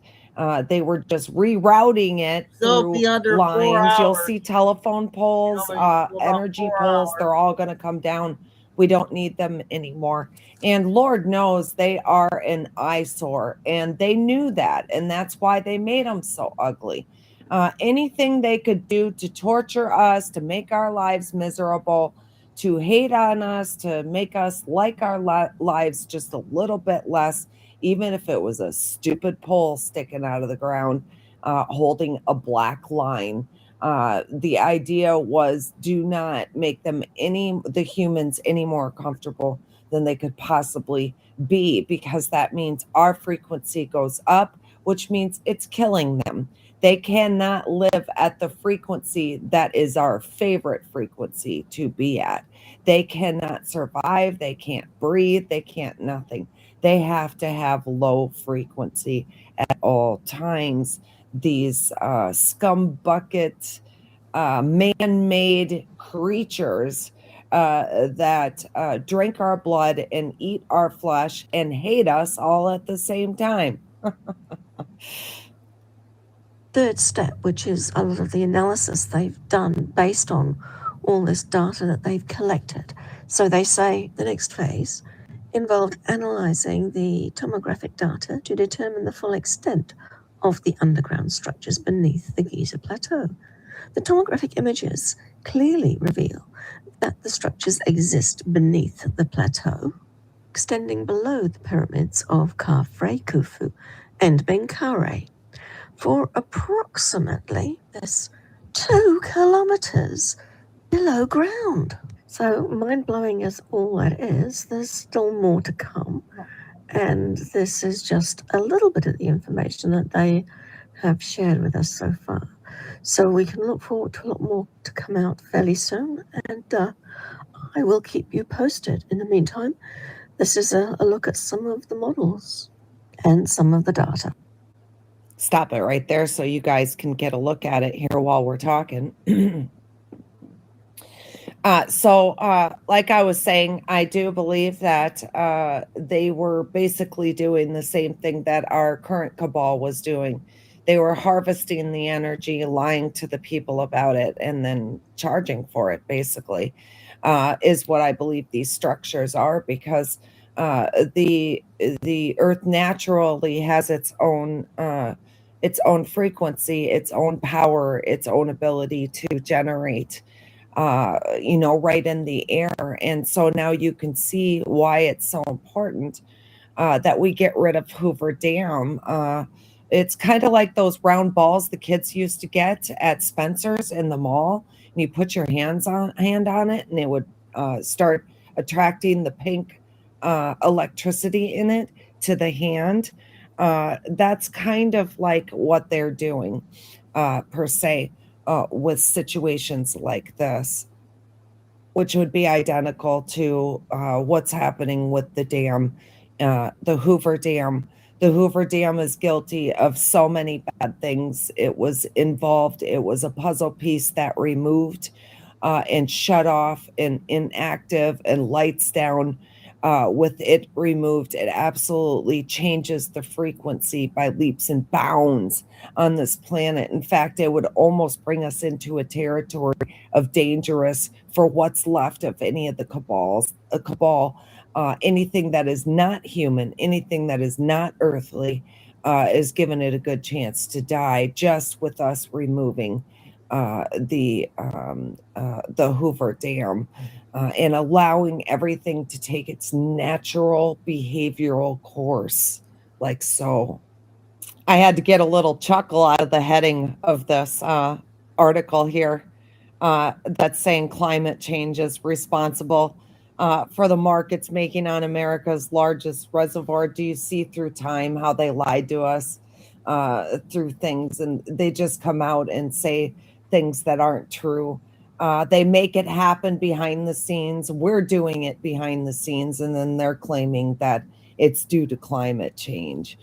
You can see right here, right in a circle, how they were lying to us about everything from NASA to the moon to everything. Here's your circle right here, all to bring you to a heading like this, to scare the hell out of people and get them to believe in something that is not true. We are draining that reservoir. It should have never been there in the first place. And we are allowing our earth to enjoy itself in all its natural. And it's time for the deserts to stop being dry and to come forward and begin to grow again like a jungle and be luscious and thriving with animals that belong there. And not with deserty garbage like what you see. This is not what things should be at all. I mean, take a look at this one, folks. Look at this heading. Study blames fossil fuel. There's no such thing as fossil fuel, folks. Okay. There was never fossil fuel. Oil is a part of the natural lubrication, just like us. Blood flows through our system. Same too with the earth. Okay. Was not provided by dinosaurs that died thousands of years ago that are deteriorating. That gives us oil. That is all one big lie. Also, took advantage of sending some scientists over who said oil, petroleum, is hydrogen, oxygen, and carbon. Therefore, it must be derived from the spoiling, the rotting of formerly living matter. And playing the game properly, when this scientific convention was over, they defined oil as the residue from formerly living matter. It's called fossil fuel for the minds of the public to feel that it is an asset that is running out, being depleted. Actually, if you know the world's oil supply, you know that it is not going to run out for an awfully long time. It is the second most prevalent liquid on Earth. What bothers me is that in geology books, it's in there. The geologists say it's a fossil fuel. They've been bought. Just lying to people all over the place. One lie leads into another. That's why nothing makes sense to us. At every twist and turn, they could possibly lie about anything they did, and that is their way. That is how they made their ball happy. And really, ball is just an existence of 13 bloodline families of humans. Let's not give these what we call spirits any more power than we need to. It's just like, you know, plugging something in. You decide if you're going to give it power or not. It only has as much power as you give it, you know. It's all man-made. So here's another fun, humorous report I thought you guys would get a kick out of that they are lying to the public about. This was put out 2 days ago to the public. Listen to all these lies from the first couple of words right to the last sentence. Oh, boy. Millions of years, the Colorado River carved great canyons uninterrupted until 1936, when the Hoover Dam was built. So the water will flow as needed. The first of 2 dams that created massive lakes to control floods and manage water for drinking and electricity. But 90 years later, lake levels have hit record lows, threatening the primary water supply for 40 million Americans. Less water, too, for boats on Lake Mead. There needs to be something being done to hopefully alleviate what's become a long-term problem for the entire Southwest. The river is replenished every year by snowmelt from the Rockies, but overconsumption from growing cities, drought, and especially climate change are causing a sharp drop.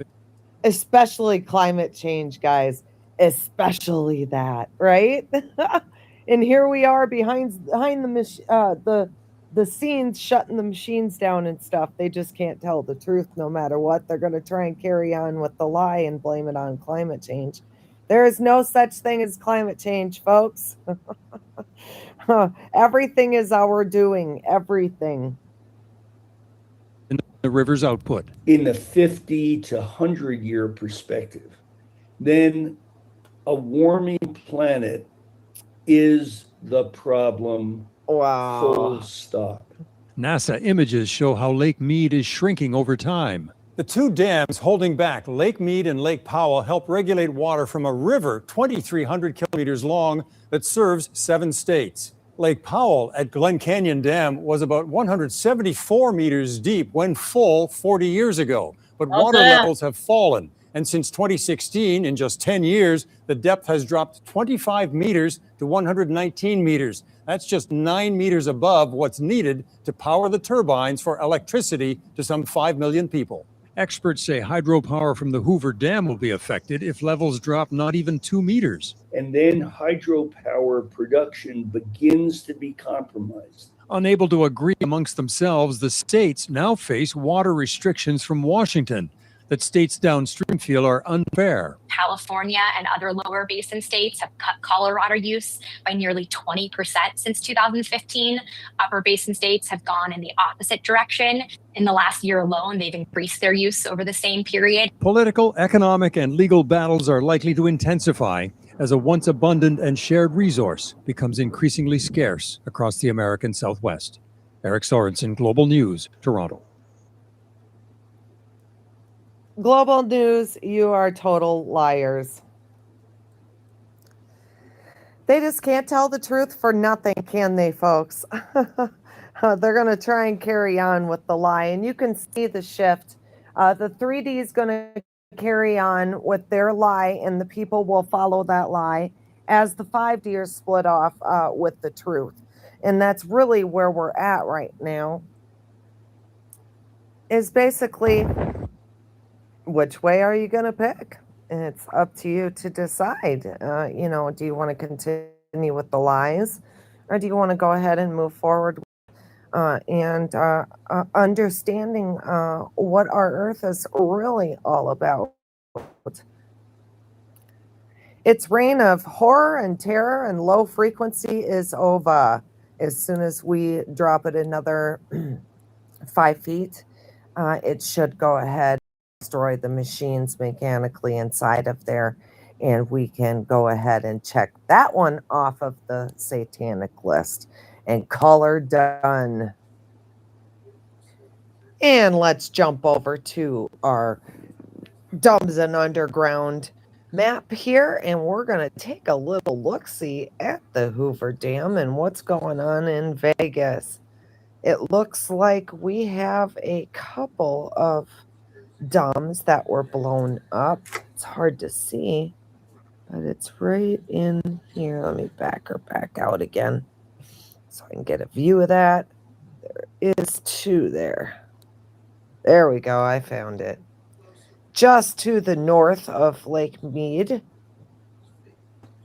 All right. This was on Nellis Air Force Base, guys. Shocker there, huh? Huh. And that's a 5.2 km. And that was a 2.4 blast there on the base. Let's go in close and just see what we can see here. Never know, right? Let's see how that wash runs. I do see a road going through there. I just want to, yeah, look at how that road gets just washed away. I'm not even sure where it starts and stops here, huh, guys? There we go. Okay. All right, let's come on in. And basically out in no man's land. Back that out. There we go with a solar farm, guys. There's a solar farm for you. Yeah. Ridiculous. Think about that. Look at all that space. Look at what they were doing to us for energy. I mean, it is laughable if you think about it, considering the energy is right in the air. You know, I mean, we really were starting to look stupid. They were having a great time with us, weren't they? Oh, unbelievable. Okay, I think there was one more here to the south. Yep, there it is. Just south of Vegas, just outside of town, an area called Sloan.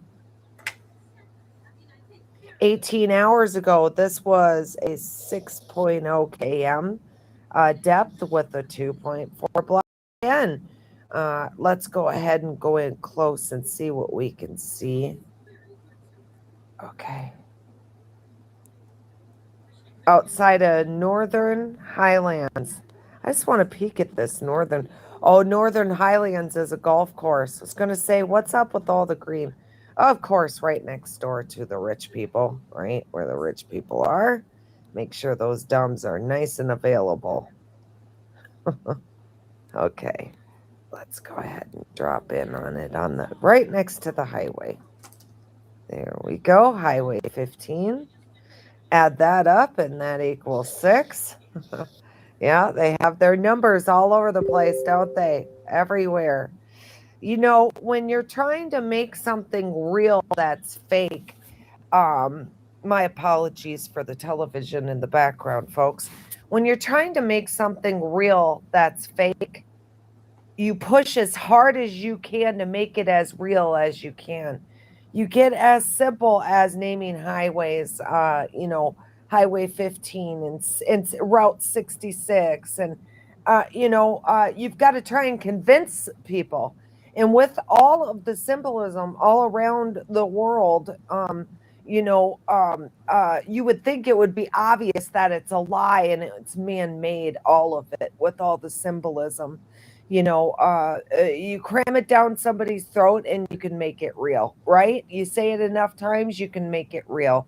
And that's basically what Satanism is a way to try and convince the masses that to keep people in low frequency that something exists, as dangerous as a devil and as perfect as a god. They've got to have both ends of the spectrum. They've got to create both.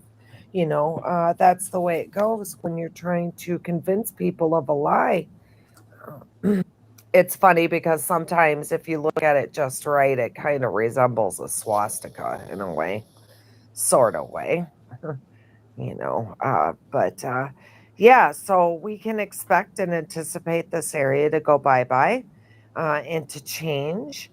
And we can expect everything south to change also, all the way into Arizona. We're going to get back to good and the way things are supposed to be. I don't believe we'll be calling Arizona a desert for much longer, maybe another 10 years at most, and it will correct itself. I do see a couple of dumbs here in Cedar City. Let's just bump in on them real quick and take a look. This was 2 days ago, and this was a 7.2 km, 1.1 blast there. Let's just go in close and see what we can see around it. Oh, there's another farm. Another solar farm. All right, and there was one more to the south. Where did that go? Here, we're going to pull back out here so I can see. There it is. All right, here's the one to the south. That, too, is a 6.0 km depth, 1.5 blast. You know, just little piddly ones. They're popping off. St. George, one of the worst, most horrific places. Most of the elitists would go there to get their adrenochrome, a very popular area to get that adrenochrome going on. I do see a couple of dumbs in that area. Let's just take a pop on them. One is to the east of Apple Valley. 5 days ago, guys. Ooh, that was almost a 10 km, which equals 6. So they're speaking through that dumb that they blasted. They're talking to us. 1.2 blast, letting us know whatever that was there, they got something big. Let's zoom in, see what we could see.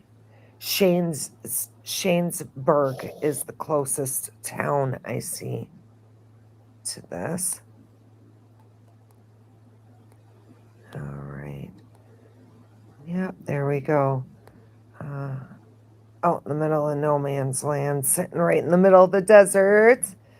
All right, come on back and let's take a peeker at that south one here, just across Colorado City into Arizona here, cane beds. This is out of a 16.7 depth with a 1.5 blast. Let's go on in and take a look-see here. Pretty much nothing around it, guys. So exciting for the Las Vegas area that all this is going to change. It won't be long, and Vegas won't be there either, guys. That'll cease to exist too. It'll just dissipate. The buildings will go empty, and it'll turn back into the dust that it started with. Really is the deal.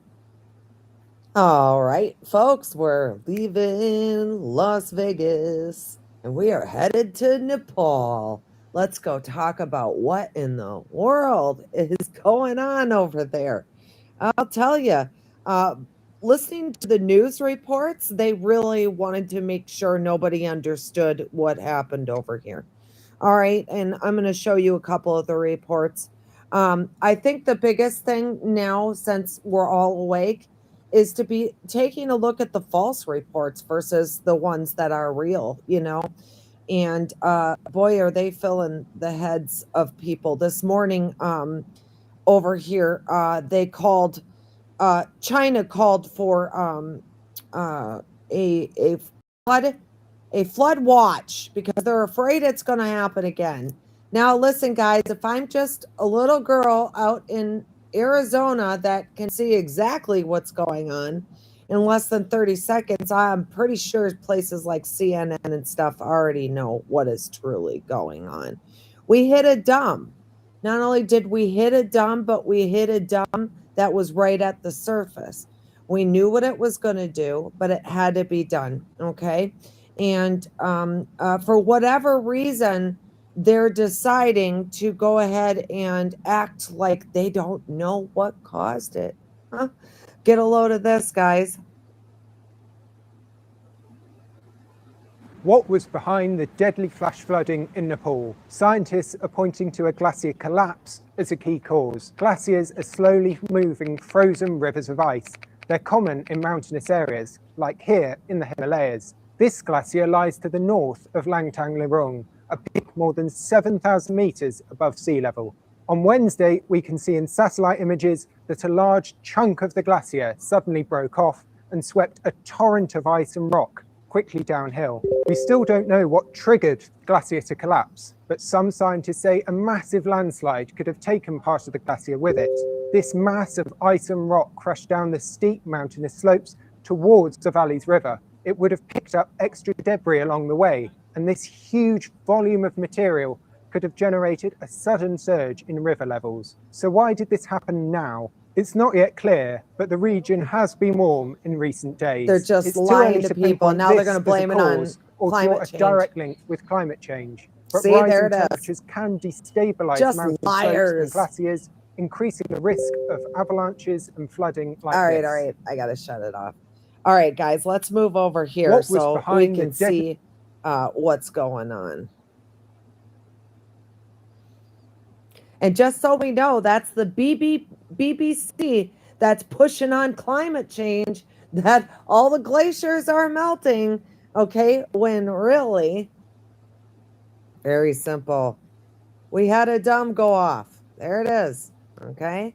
Guys, there's the whole reason right there, and they're lying to people, and they won't tell people. Instead, they're going to use, oh, yeah, those glaciers are breaking off, right, guys? In fact, there was two right in that area, right before the mudslides began. Here's the one, which was 3 days ago in Kadari, okay, Nepal. And so that was right at the surface, folks. Now you can see why it triggered what it did, okay? And that was a 5.2 blast, making it look like as though the white hats had done this, when really I'm suspecting that it is the black hats that did this and is trying to make it look like it was the white hats that caused all this mischief. When really they were after being able to report on climate change again and melting glaciers. And it was as simple as this dam right at the surface that was blown up that happened.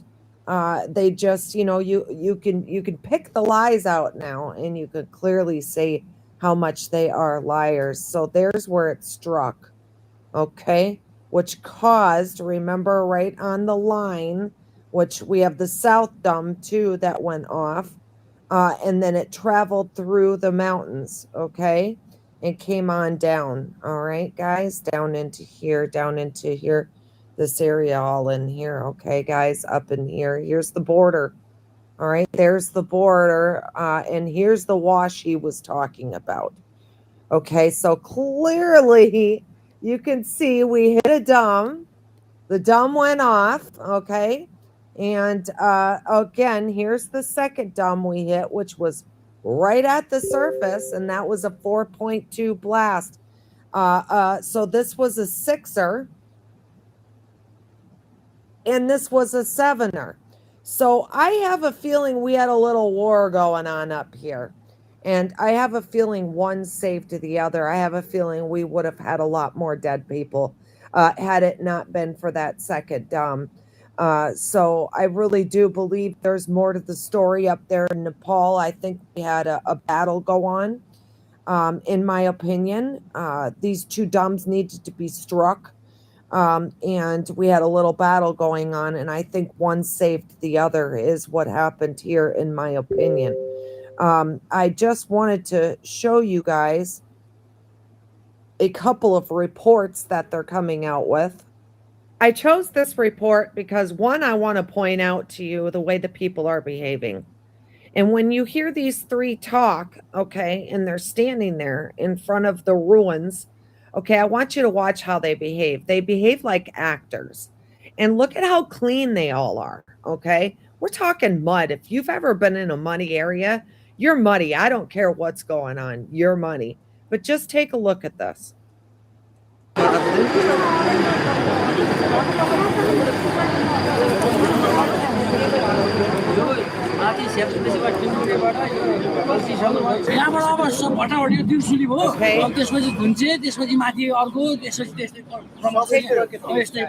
just seems fake. It's fake. Okay, and if you notice, it's a very small area where it came through. All right? The mudslide. I really...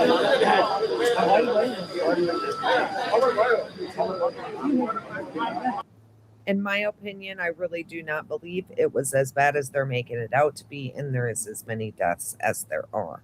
They always overhype it and then blame it on climate change. Clearly, you can see in the backgrounds up here that things are just fine behind it and just fine this direction.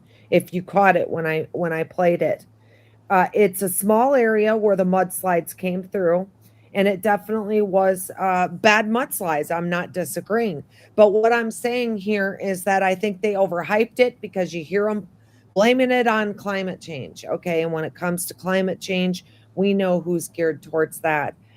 Both dams, that north dam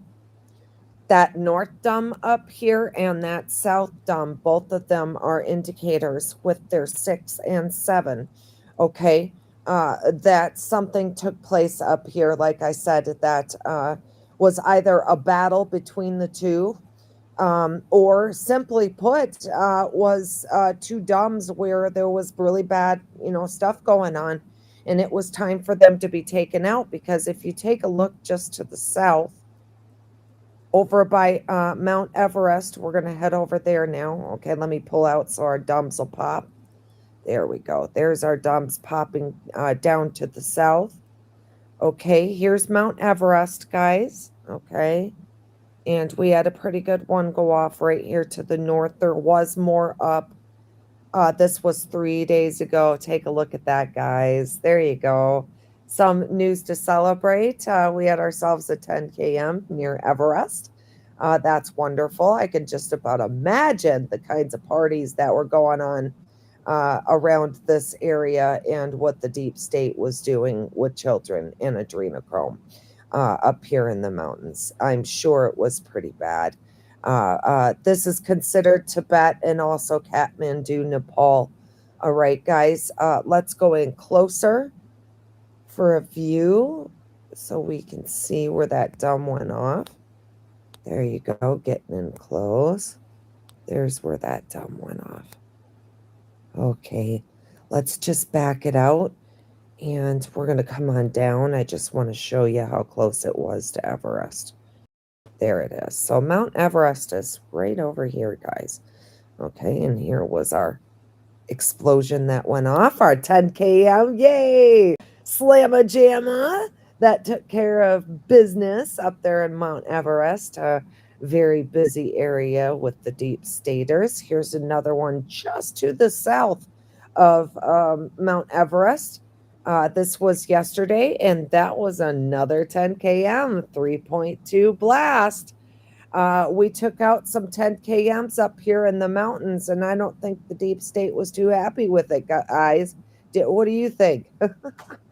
I think they were pretty upset about it. We had a lot of activity down here to the south and in Bhutan, okay, Nagaland, all of this area pretty active right now, okay, and blowing up dams. I think this one over here is a 10 km that went off 5 hours ago. No, that was 115 km deep, folks. Okay, let's just move in a little bit closer here. I just want to back out and look at this North Dome up here in Tibet, guys. Okay, this was yesterday, and that was a 10 km, 5.0 blast. We made ourselves a fat triangle, okay, of 10 km. So it really makes me wonder about these two up there in Nepal that went off. Because we popped off a lot of 10 kms after that. I will say this, I do definitely agree that what they're reporting is not true. Everything else is a lie, so the numbers have got to be a lie too, the number of people they're pulling out of this. Okay, there is not a chance that many people, that they had a head count on that many people in that small amount of time. They were coughing out head counts 3 hours afterwards. I mean, it's like, come on, guys.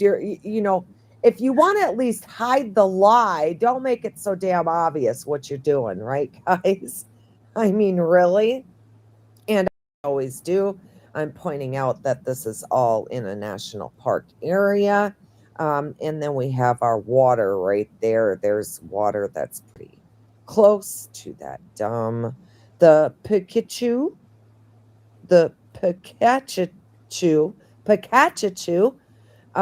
Lake, I'm going to call that. And I'm sure there's many and nefarious things that went on underneath that. And folks, here's some footage I picked out because I wanted to specifically show you what's going on towards the end of the video. So let's hit play. This is supposedly some of the video from the mudslide that came down. And in the middle, we're going to catch some rescuers trying to help a man out. Let's go ahead and hit play here. When we get to the part, I'll pause it. All right, to me, this does not look real to me. That's, in my opinion, the way things are shooting out and moving, it just doesn't seem real. But what seems more not real is this right here. All right, so take a look at your workers, okay? I wish I could get this guy in the yellow. Look, they have, it's almost like they just said, all right, jump in, guys. All right, cut, let's do it. There is no mud on here. Look at this guy's t-shirt. This guy's t-shirt's perfectly white. Okay, this chick's hair is like almost perfect. And they're in the middle of basically a avalanche.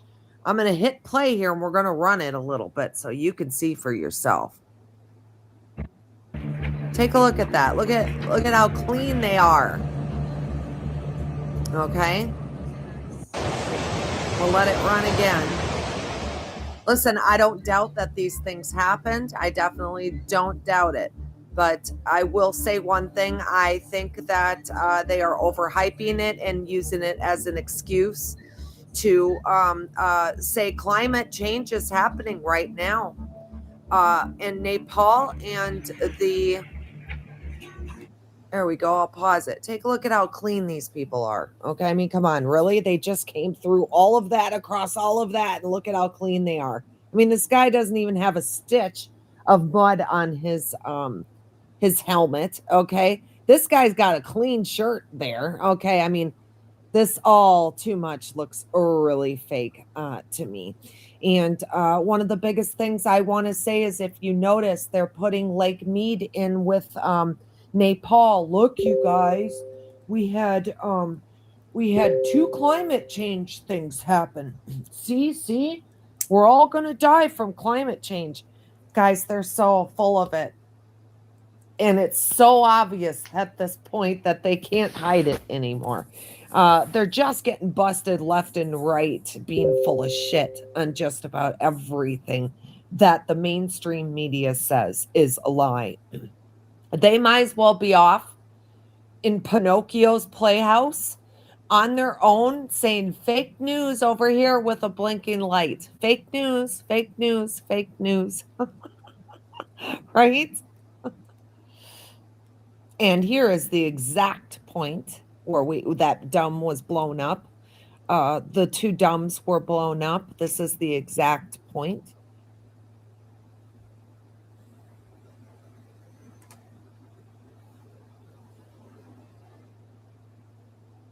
They're calling it a glacial collapse. I'm calling it a dam being blown up. Right, guys? Let's call it what it is here. There's the poof, okay, from us hitting that dam, okay? And supposedly that's the sheared glacier, okay? So they're full of doohonky. And the biggest thing here was that whatever happened up there in the mountain triggered a lot of 10 kms around in the countries, neighboring countries, which pretty much told us they're copying to a 4.4 magnitude earthquake in that. They're just barely copying to it because they want it to be climate change. They don't want it to be an earthquake that caused it, when most of the time they do, right? And a bit more footage for you guys.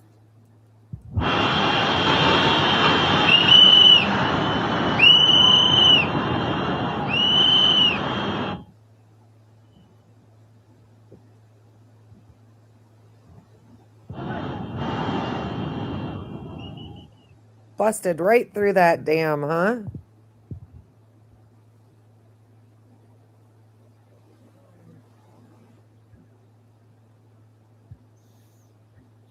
Heck of a wall of water, that's for sure.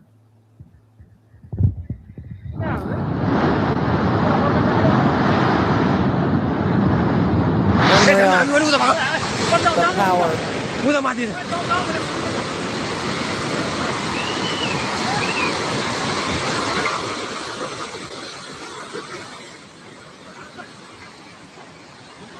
Wow, huh?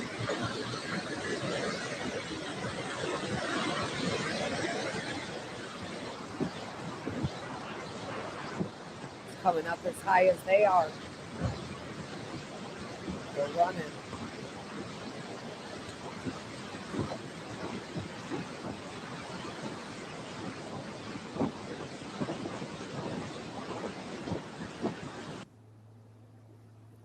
Wow.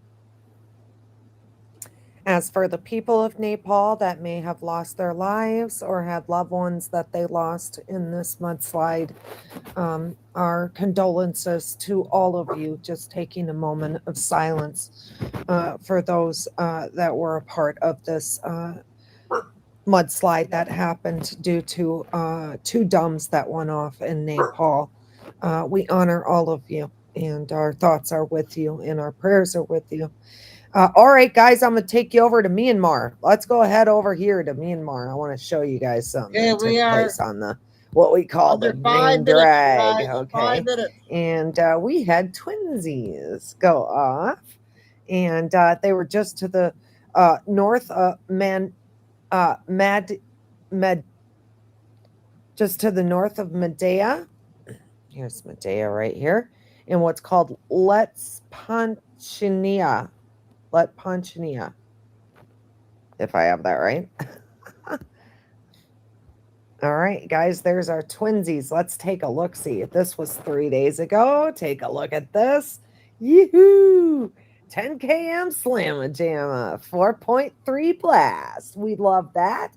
And just behind it, within moments, okay, we had ourselves another one just to the north and to the east go off.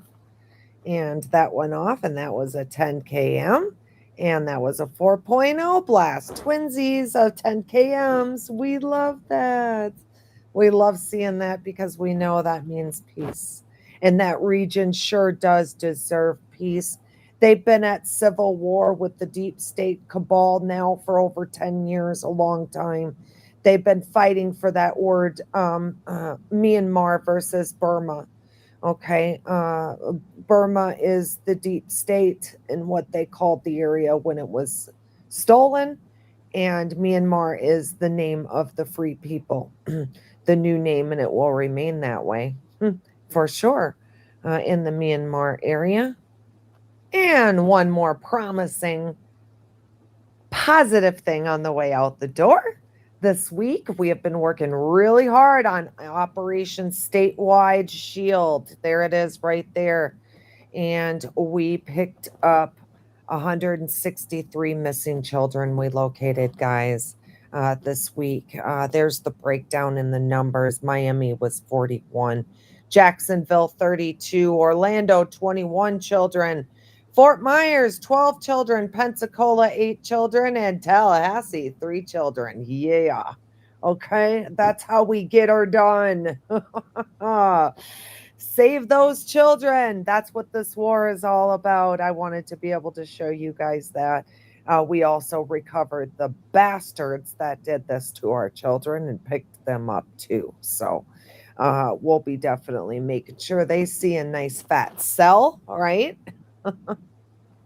All the miles and miles and miles of tunnels down there, and the years and years and years of hurting our little babies, and they will not do it anymore. We won't allow it.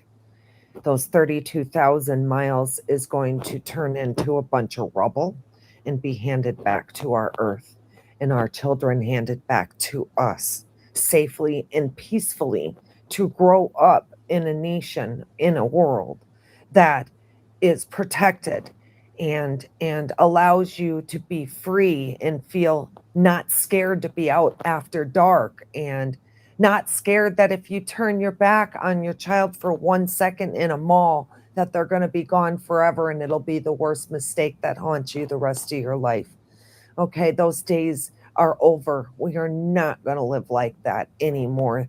We are the kings and queens and the royalty, humans are, of our earth, and we are to be treated as such, just as we are to treat the earth and the plants and animals as such right back. They need to stop eating us. They need to stop drinking our blood, and we need to stop eating the animals, and we need to stop drinking their blood. We need to stop. All of us need to stop eating each other. Everything has the right to be here, and to be here freely without fear or constantly scared that something is going to happen to you.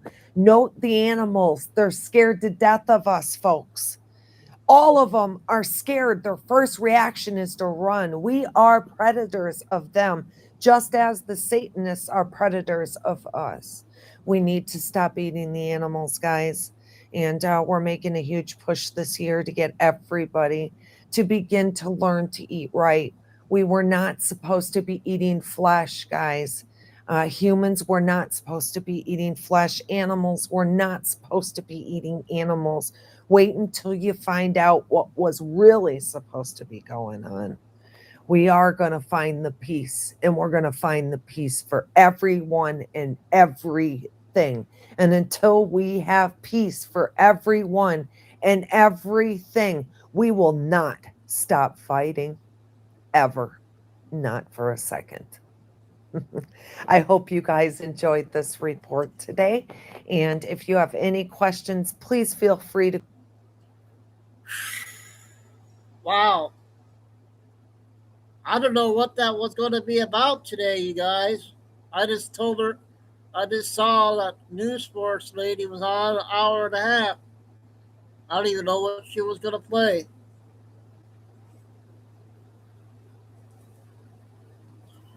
All right, well, that's going to wrap it up. Till tomorrow afternoon, about 3 o'clock. Everybody have a good weekend. And thanks, Mods, Kate, Lucy, Carol, and Indigo, Mary. And yeah, I'm glad I played that. Just came out today, guys. Came out today, I think. I think it was. So, God bless everybody. Love all. Everything like. Stay safe. Stay strong. Stay safe. Never give up. Signing off. Chico, Dude, Ariella, Bella. Have a good night, good weekend. We'll see you all tomorrow, you guys.